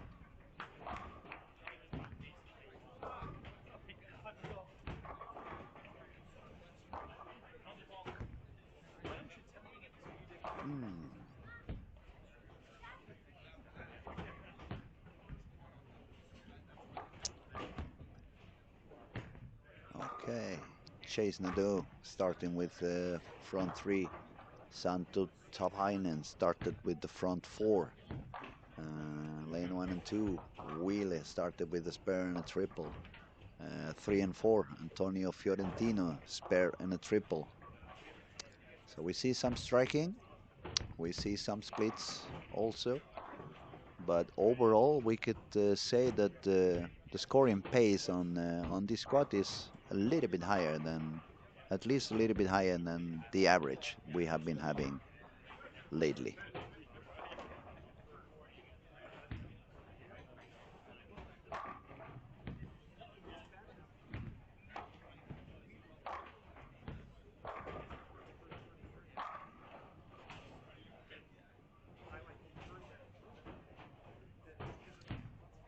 It's a little bit less strikes going on lanes 17, 18, 19, and 20. It's one or two open frames almost for everyone on 19 and 20. Just one double on lane 18, nothing on 17, 19, or 20. So those four pairs, for some reason, I still believe they're a little bit tougher than some of the others. Santu just got the fifth one on lanes 13 and 14, so he's got the front five.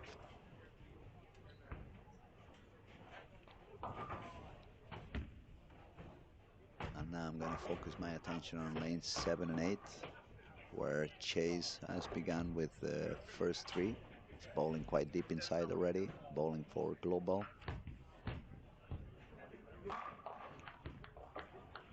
And he got another one. Looking good.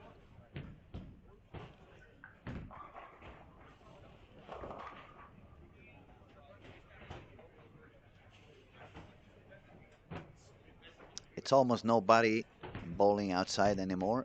I believe it's only Alida. She's bowling around board 10, 11. This particular shot she missed a little bit in. That ball was around 12, 13 on the arrow, so she grabbed some of the traffic and it hooked a little bit too early. Baby split for her. And I'm gonna try to see what Ethan Fury is doing on lane 1 and 2. He's not really striking that high at the moment. Strike spare, strike 9 spare, 7 split 2 and 7. That's 2 shots in a row that is short to the pocket, and he leaves the 2 pin over there. I'm wondering if that urethane ball has stopped working for him.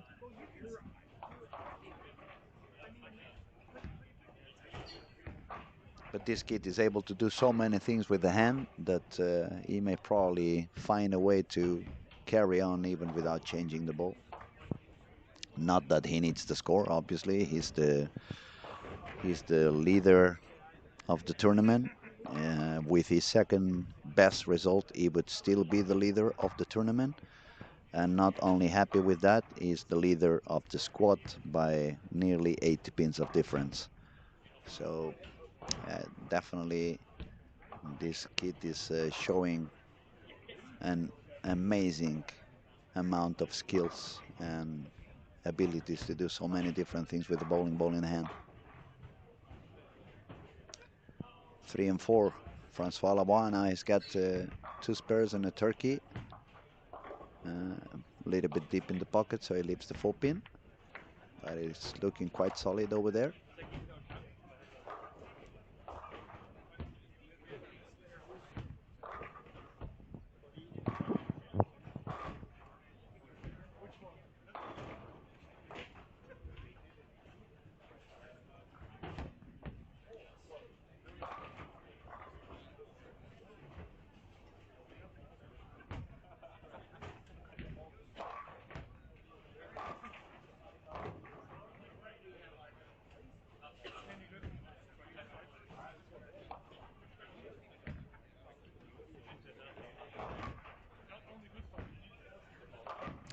I was just reading, make sure that I haven't forgotten to answer to any of you guys, but it looks like everything is under control.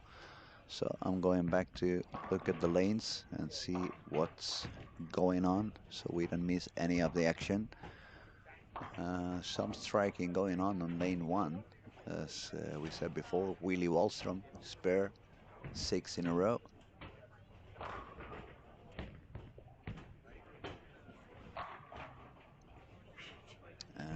Team Stumpy in 7-8.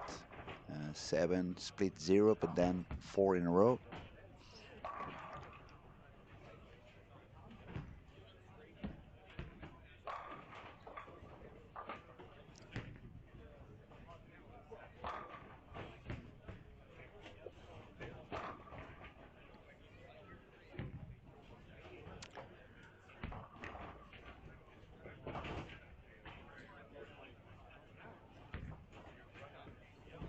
It seems to me like now it's a little bit like either very high games or a little bit of a lower ones. It doesn't seem to be that many people holding on to regular 190 to 10. It looks like you're either going to shot to 40 to 50 or you're going to drop down to 160 or lower. It's a lot of open frames for some of the bowlers, and those who are not having more than 2 open frames is because they are striking a lot.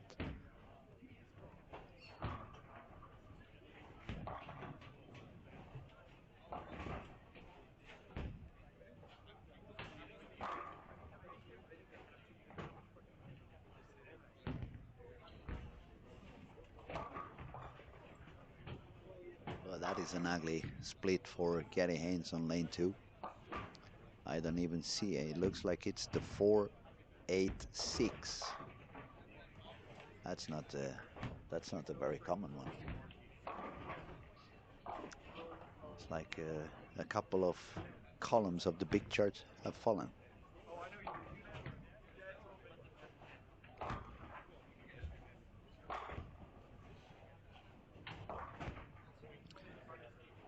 Yeah, the one thing I see a little bit different from what we saw maybe a game or a game and a half ago, I see a few bowlers trying to go a little bit stronger again, and stronger is not always better.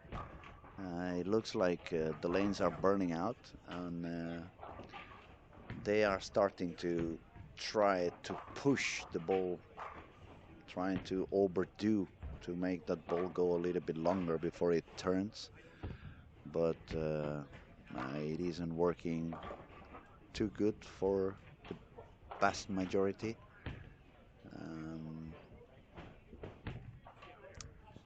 Okay, let's see what's Ethan doing now on lane 2.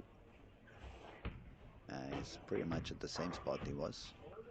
10 board, lofting that urethane ball. Has just had a little bit of not so good carry as he was having before. It could be that the ball has grabbed a little bit of oil. It could be that that pair is a little bit different, or maybe it had pushed a little bit of oil down compared to whatever he was doing before, so the ball's not really giving him the same carry or the same angle that he was getting on the previous games. Yet he gets the spare. So if he doubles, it's going to make 205 on the 10th frame. Otherwise, it's going to stay down on 190 something. But as I said before, it's not that he really needs the pins. He's already got more than a secure spot in the final.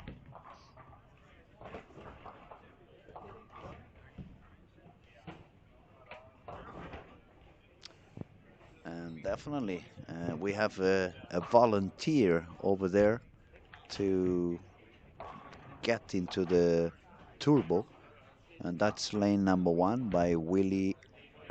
Let me see. Willie Wallstrom. He's got the spare and 8 in a row. That's already putting him on the 260s. Remember, Kyle Trop is at 267. I believe Nathan from Canada shot 269. So if Nathan was to drop down from the cat, that would be the score for the turbo. But if Willie strikes out, that's going to be a game of 290. And definitely that would give him a very, very solid spot in that 5th game of the turbo. So we're going to pay some attention into lane 1 and see what goes on that 10th frame. Well, actually, he's going to do the 10th frame on lane 2, but yeah, we'll have to see.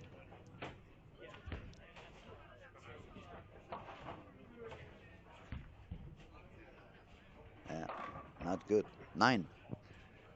So that needs to spare and strike to make 269. I'm not sure that's going to be enough. We cannot keep on talking. We keep jinxing everybody. They're going to fire me outside. So by the end of the week, they're going to fire the lane guy in one place and they're going to fire me on the other one. Not fire or like firing us from the job. I mean like they did with the witches in the 15th century. They're going to light some fire in our feet and get us tied up onto a post.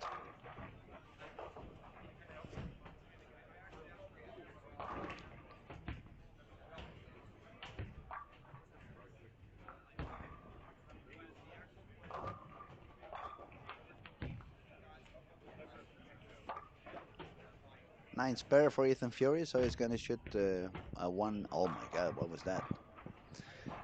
After 8 in a row, 9 spare, he puts the ball in the gutter.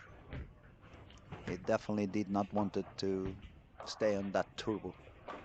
259 for Willie. Yeah. Ethan Fury now doing the 12 frame with the reactive ball. Moved back to the inside area of the lane. 194 for him. 1144 overall after 5 games. He needs a 250 something to break that 1400 barrier that no one has managed to break yet. Now let's see, 73 over was Chase. Let me find Chase. He's bowling on 7 and 8, front 4, split, spare, strike. So surviving that one. Raymond Tees. I see Richard, but I don't see his brother Raymond. Let me look around. Raymond, where are you? Shh, put your hand up. Raymond Tees, yeah, also on 7 and 8. Sorry, I couldn't see him.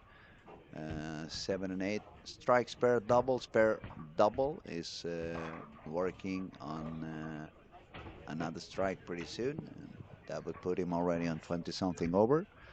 That would be good for Raymond. This is, as I said, 59 over. So if he manages to do like a 230 to 4, it's going to put him very close to 90 or 100 over. If Joachim was right and the cut by the end of the week is around 80, 90 over, then you don't really need to do that much. But we will have to see. It's many scores, many squats to be bowled. I believe 80 over, 90 over, it's a little bit too low. I think it's going to be a little higher than that. Maybe not the 150 I predicted at the end of the week, but it should be at least 115, 120 over. Has a lot of good bowlers around and a lot of talent on the lane. So at some point, the score should go higher.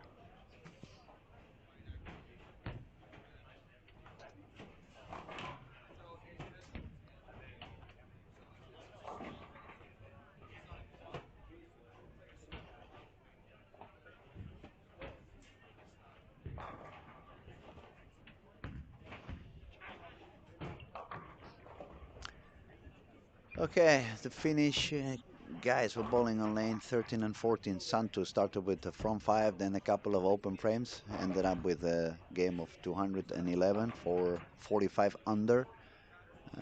Lucas Bananen, that's quite a game. Nine spare strike, nine spare strike, strike, nine spare, nine. At least he's pairing, and he's one of the young ones who was bowling on the under 21. So I'm happy to see some nines pairing at the end, finally. Yeah, for some of them it looks like a phone number, 675 43789. But it is what it is.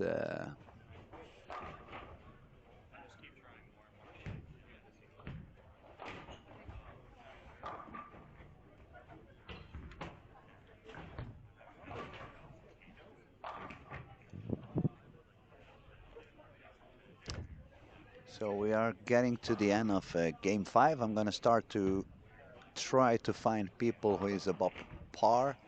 On lanes 1 to 4, we only find Ethan Fury with 1144. Lanes 3 and 4, we find Tobias Bright with 9 pins over par, 1009, and Francois Lavoie with 60 over par, 1060. Next pair, they are entering the 10th frame. We see Andrew Anderson, who's got the 610 left on the 10th frame. He's already over par, so he should be somewhere around 1040, unless I'm wrong. Give me a second. Yeah, he's pairs, so he's going to be on the 1040. Right beside him on lane 7 and 8, we see 3 guys over par with the 9th frame and the 10th frame yet to go. They are Raymond Tees, who's got 4 in a row at the moment. Chase Nadeau, who is already with a 9 over and scoring need to count yet the 9th and the 10th frame. And Tim Stampe, who is also over par, 20 over par. He has an open frame on the 8th. So it's another 60 pins that could get in there. That would put him on 80 over if he strikes out. Moving to the next pairs, 1018, so 18 over par for Niklas Sorensen. Everyone else is struggling a little bit. They are on the 800s still, so not very high. 11, 12, same. 13, 14, 15, 16. Same thing, not so very high scores. Nate Purchase is doing a high game now. He's got 5 in a row entering the 10th frame. He's lofting the ball pretty deep inside, but as soon as he grips it a little bit, the ball reads too early. Not gonna be on the par, so no one is on the par on these 4 lanes. And then when we move to the last 4 lanes on the alley, AJ Johnson with triple, 10th frame to go. He's already 6 below the par, so he's gonna be somewhere on 50 over par at least. Richard Tees is gonna work on a spare on the 10th frame to try to be on 35 over the par. He takes the spare, so he's going to be over par. And lanes 19 and 20, there is no one who's going to be over par. So we had 16 bowlers above par after game 4, which was a little bit more successful than we have been witnessing during the week. But game 5 seems to be doing a little bit of damage on the field and on the scoring pace. As soon as the game is over, we will refresh the scoring and let you know if how is the pace and how many people remains above par. We have a question from Nick. What is the entry fee and what does first place get? The first place is going to get 165,000 Swedish crowns. That's approximately $17,000, more or less. Second place is 120,000. That would be about 12,500, I guess. Uh, Position 3 and 4, 90,000 Swedish. That's close to $10,000. And the entry fee, there was some early birds that were a little bit cheaper, but let me see. I got a few documents over here so I can find. I don't want to give you a price that is not correct. I believe it was 1,300. Yes, entry fees over here. On the early birds, the entry fees were 1,300 Swedish crowns, which is approximately $135. From yesterday, it was 1,500, which is about, yeah, let's make it easy, $150. Today is Thursday. Scoring the entry fee today is 1,600, so $160. And for the series of Friday and Saturday, it's 1,800, which could be translated to $180. Uh, it's a lot of people getting money. Total prize money is 1,314,000 Swedish. So we could, to make the easy numbers, we could say it's about 135,000 US dollars on prices. People from position 51 to 55, which is the lowest, who are gonna get some prices. They're gonna cash out 7,500 Swedish, which it's about $750. It obviously depends on the change, but yeah, it's a nice payout. It's a very big event, probably the biggest event in Europe, and it's not only about the prices, not only about the chances of getting a PBA title, but it's a lot of things happening around the event. Right now at 6 o'clock we have, well, it's 7:30 already, so it probably is done. We had Matt McNeil from Storm. He was doing a seminar about bowling balls, equipments, and layouts.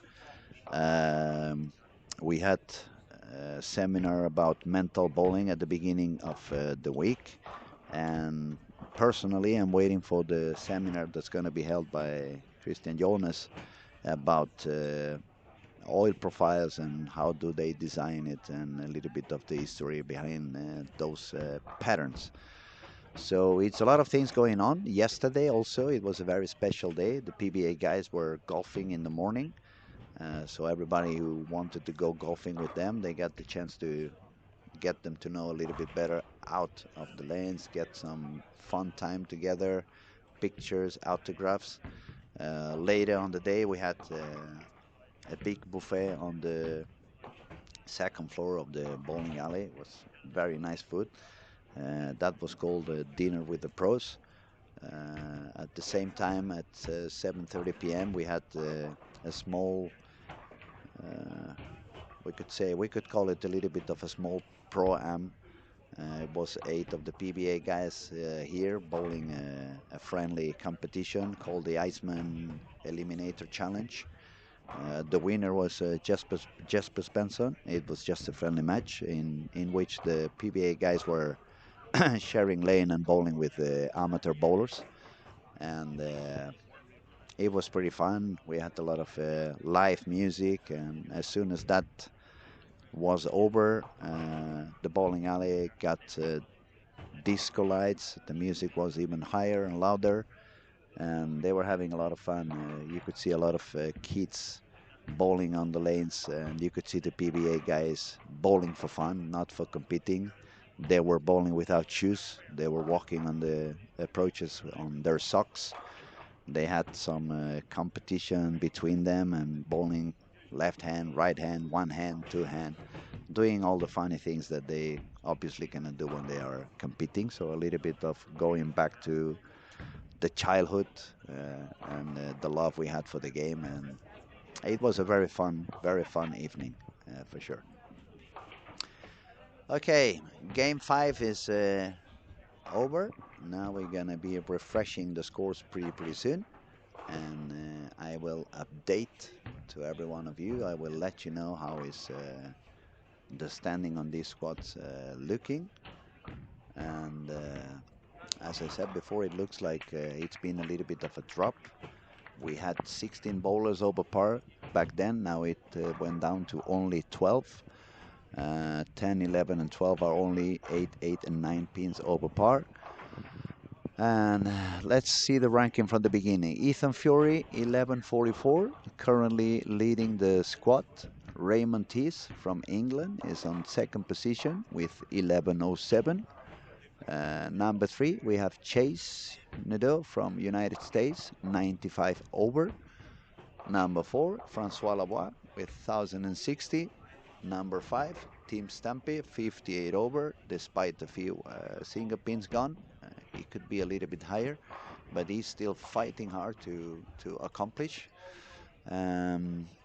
AJ Johnson, 49 over, 6th position on this squad. Andrew Anderson, 42 over, 7th on this squad. Raymond's brother, Richard Tees, is now 8th with 32 over. Niklas Sorensen from Denmark, 1018. Last game of the squad, the turbo is alive again. If someone shoots more than 267, probably 270 something would be quite okay to gain that spot into the final. Potential people doing that, there's a few. We're only on frame 1, 2, or 3, so it's a long way to go for this game to be over. People with chances to make it into the final by their score on the squad, I would say Raymond Tees, Chase Nadeau, and if Frankie finds a good spot for that last game, since he's 60 over, if he makes quite a high game, 260, even 250, that could be somewhere near the cut. But Nick is asking, is this a PBA event? Yes, it is a PBA event. It's the only official PBA event out of the United States at the moment. I have read something a couple of months ago. They might be doing something somewhere else. I don't remember for sure if it was Japan, Korea, or some of these, one of these Asian countries. But at the moment, this is the only official PBA event outside of United States.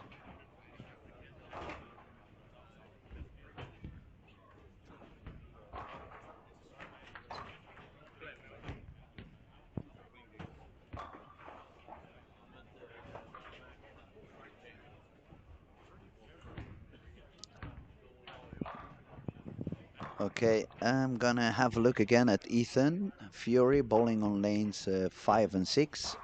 As I've been telling, for those who have joined us a little bit later on, Ethan is not only the leader of the tournament, he had the second highest score as well, so he would be number 1 and number 2 overall.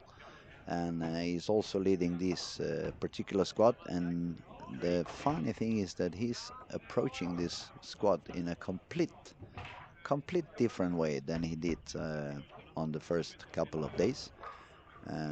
He managed to score really high when you were deep inside. He was bowling quite deep inside on the lane. Obviously, for this kind of bowlers, they want to get as much information as they possibly can, try to understand the whole of the lane, not just where it worked, but is there any other possible solution if I find myself in trouble during the finals? And I believe that's the reason why he's bowling completely different strategy. He's been bowling urethane straight on the second arrow, very different from what he did in the morning or yesterday. And if it stays like that, he's going to be the leader of the squad again. So I'm going to have the chance to make another quick interview right after the squat, and I'll make sure to ask if that was the reason why he was approaching this squat this way. Nick says, thanks, you're a good color commentator. Oh, thank you very much. I appreciate, buddy. Just trying to do my job over here, trying to help everybody see. It's many cameras, it's a lot of action going on, it's a lot of bowlers everywhere, so it's very easy to lose some of the action, especially when you are watching online, unless you open several amount of windows and you start jumping from one to the other. It's hard to follow everything. You can miss some of the action, and that's why I'm trying to talk a little bit about everything and everyone and all the things that are happening around the event. Now, let me have a look for a second to the girls. Alida Molander, she's top scoring in this squad with 44 under par. She had a 167 on that last game that made her dropped a little bit. She's now bowling on lanes 19 and 20. She's got a triple and a 9 spare. Um, there is a few people who can make their way into the final by different ways, not only by the total game scoring, but the two best over 50, the two best under 21, the two best turbos, some of the early birds. So that's why I was trying to have a look at what Alida was doing at the moment to see if she had any chance to get the scoring that the two girls who are sitting now on the top, but she would have to strike out. She's at the moment with where were oh, I just lost her. The two two top scores for girls, it's Emma Haltunen and Nora Johansson with 12.27. So yes, Alida definitely needs to strike out and make a game of 279. But if she makes a 279, actually, she would probably get that pass on the turbo as well. So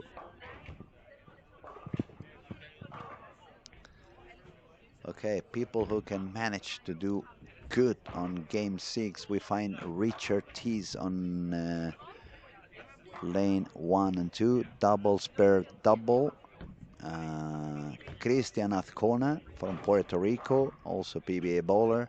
He's on 7 and 8. He started with front 5. Francois Lavoie is also needing of a high game, and he started pretty okay, also bowling on lane 7 and 8, spare and triple. Gary Haynes on lane 17 and 18, a spare and triple. Gary was also, Gary is only opting into the turbo at the moment. His score pace was a little bit lower overall, so he's not going to be able to make enough pins to guarantee a spot in the final. But if he strikes out, it's going to be a 290 game, and that would make him go in through the turbo.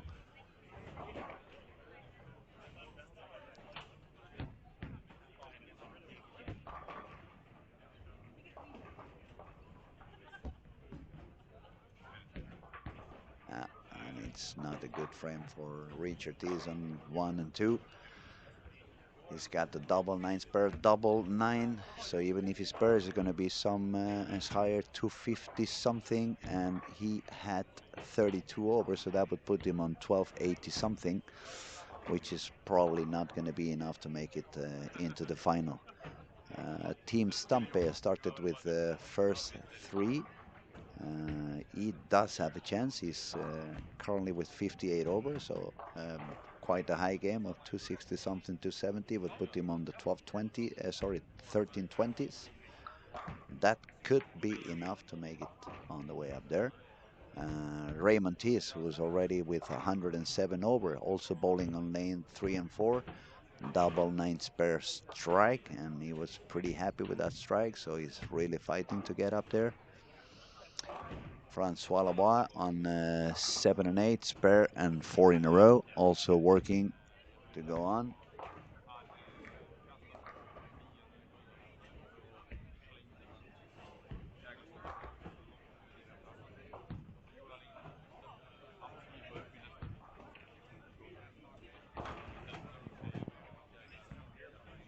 Mhm.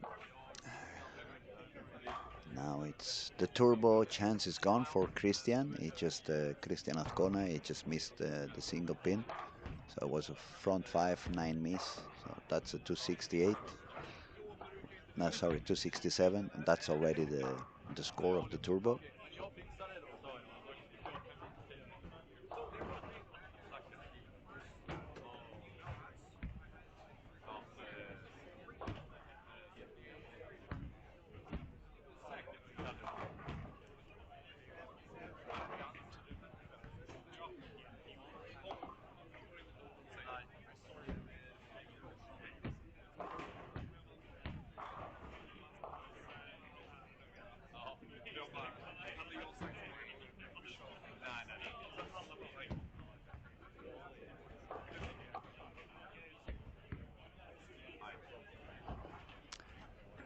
Okay, 9 spare for Francois Lavoie after a spare and 4 in a row. Francois is 60 over after 5. That would put him at the moment with 89 over, 5 frames to go. So he probably needs at least another 4 or 5 in a row to try to stay somewhere in the 1320s, 1330s. We will see.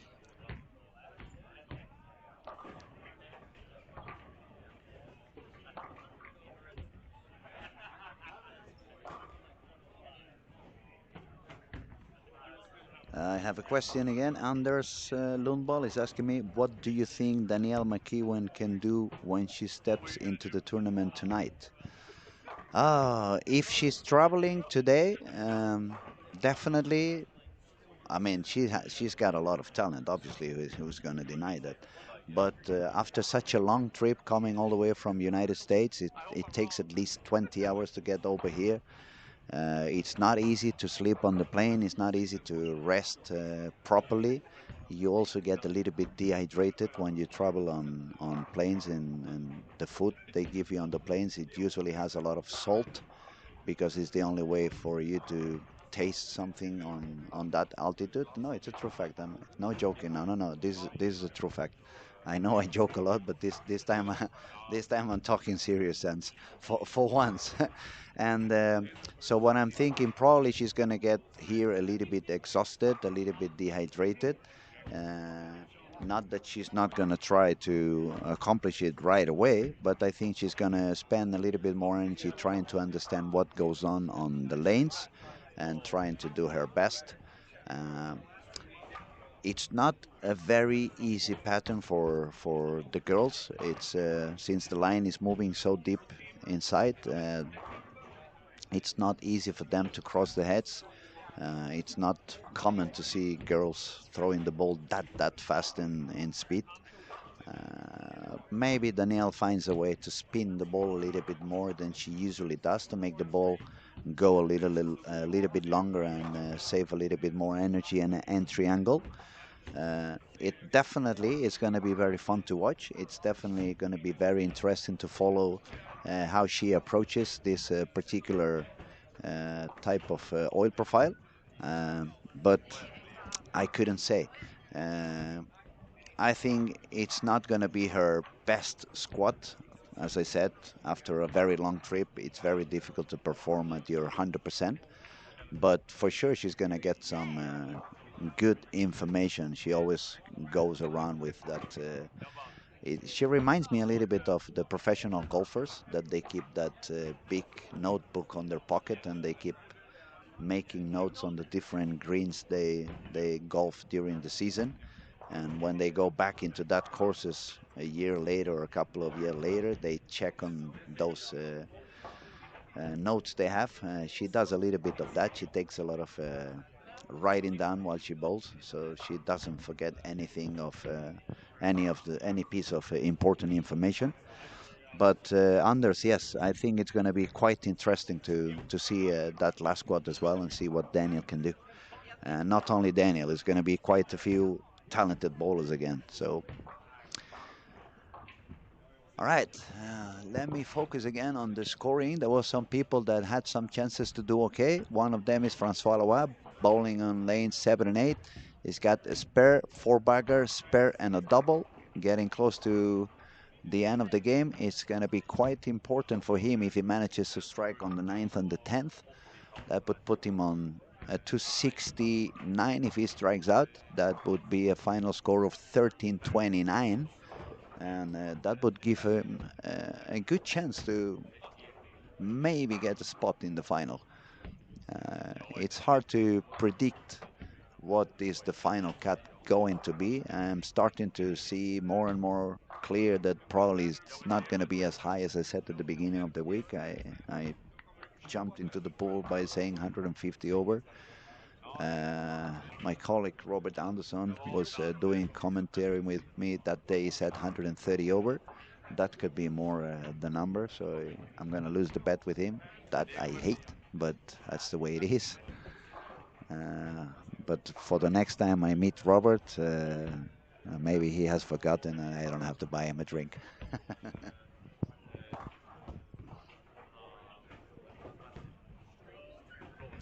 Okay, Francois is going to take a shot, important one on lane 7.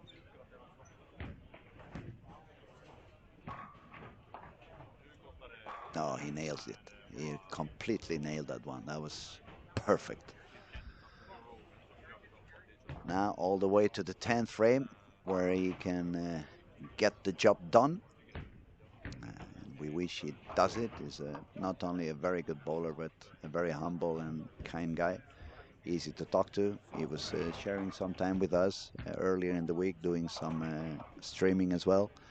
He helped us understand a little bit more what kind of vision a professional bowler has on this kind of competition and what kind of things they focus on, what do they think of. So if you guys are curious to know what the PBA guys think and how they talk when they are doing some online streaming, you can scroll around our YouTube channel because the previous days, every single squad has been streamed online. Every one of them had some commentaries on. And as I said before, we have been having a lot of quite special guests. We had the Swedish national coach. We had Magnus Johnson, which was the former Swedish national coach. We had Martin Larsen sitting down with us for a little while. We had Daniel, who is also the guy who's taking care of everything on the tournament. We had Andrew Anderson. We had Frankie Lavoie. We had Joachim Karlsson a little bit earlier today.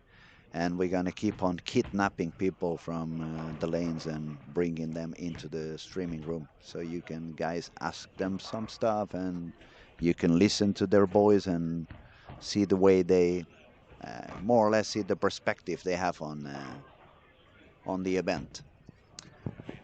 Okay, now we really are getting close into the end. Ethan Fury, this game was not a good game for him. It's 150 something. I think he got tired of talking to me on the interviews after the squads, and he decided to drop that down. But yet he's still gonna make 1300. So unless Raymond Tees does a good game, where is Raymond? Raymond. Yeah, Raymond is doing quite good. Double spare, strike, spare, double. So Raymond is looking good. Chase, I lost Chase. Where is Chase? Oh, you pointed, but I didn't get it. Oh, Frankie. Oh, Frankie made the 10th already. Yeah, Speedy Gonzalez, Frankie. He didn't even let me see that. But cool. Okay, Frankie needs one more. If he does another strike, he's going to go all the way up to 260 longs. That would put him on 1320 longs. If he strikes out, it's going to be 269 and 1329. That could be quite a good score. That could be actually the cut. 129 over. That could be the cut. Maybe Francois Lebois is going to set what the cut's going to be, and if you want to be in, you got to be above that score. Yeah, he's got another one on the 11th, looking comfortable, very confident over there.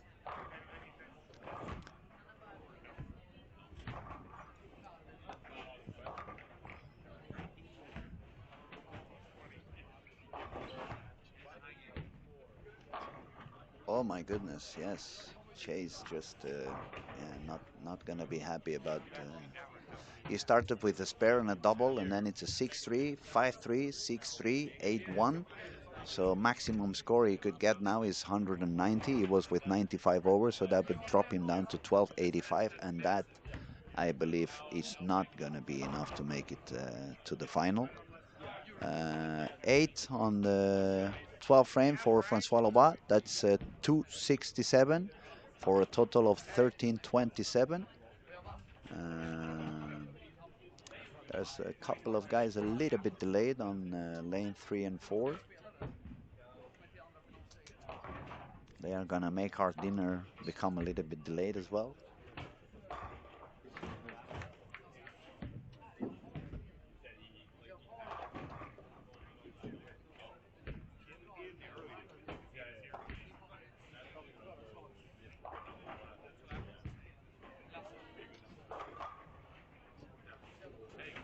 And I'm trying to fire Raymond. Where's Raymond? Oh, Raymond. Yeah. It's when they are the both brothers at the same time, I get up, end up losing them. So Raymond Tees, double 9 spare, strike 9 spare, triple, going for the 9th and the 10th. Raymond was having 107 over, so unless he has some issues, that's going to be more than enough to go into the final. That should be a very good score. If he strikes out, 76, so it's if he strikes out, it's going to go all the way up to 1366, and that is a very good score. That could also be at least quite near to make it into the step 2. We haven't seen any 1400 yet. It's the number that is still not showing up. We're just gonna wait for Raymond to finish his game, and then I'm gonna run out there and make some interviews. It looks like it's actually gonna be him who I'm gonna have to interview, so no rush.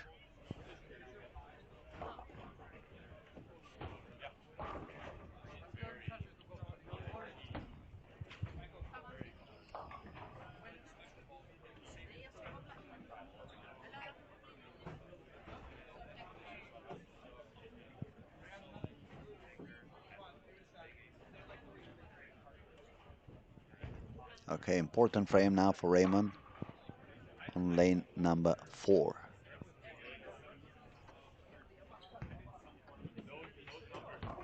See what he gets. Oh yes, tripping the 4-pin forward. That's really a nice strike on the 9th frame. It's working on his way. If he strikes out, it's going to be 1366, 166 over for Raymond. Um, he could, he would, yeah, he's going to lead the squad if he doesn't do anything wrong. Second position on the squad is going to be for Francois Lobat with 127 over. And Ethan Fury, he keeps shooting 1300s, like if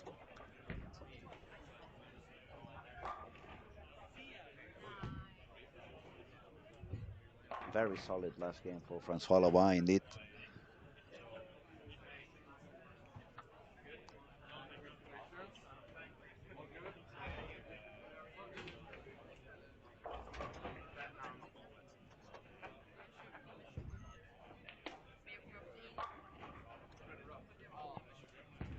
One frame to go.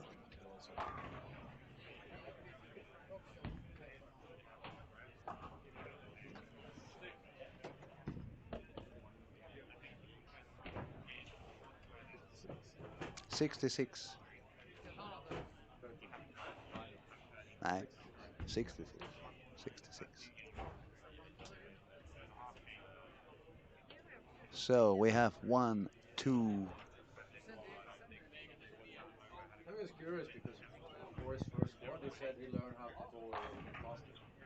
Raymond. Maybe he meant the ball was a little bit faster.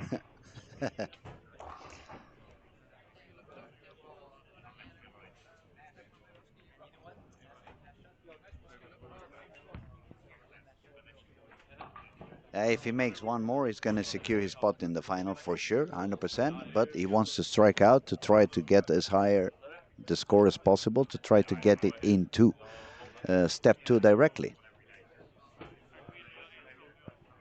Let's see. He likes it, and he likes it even more when he gets the 10 down.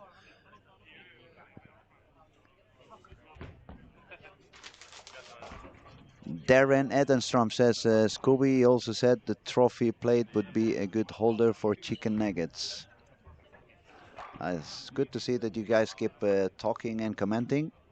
Appreciate having so many people watching and following us. Uh, Makes us very happy and gives us energy to carry on also for one more squat. Now, Raymond Tees, 11th frame.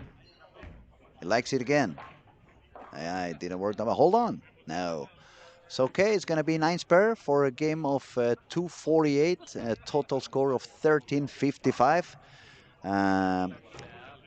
I'll be right back in a little while when we get into our last squat. Thank you, everybody, for your attention, and I'll be right back soon. Don't forget to subscribe. Click the button and help us keep on going with the absolute free of charge world-class bowling. Good afternoon.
Give me 1 minute. I gotta go make fun of Raven. He had a double to beat me. So.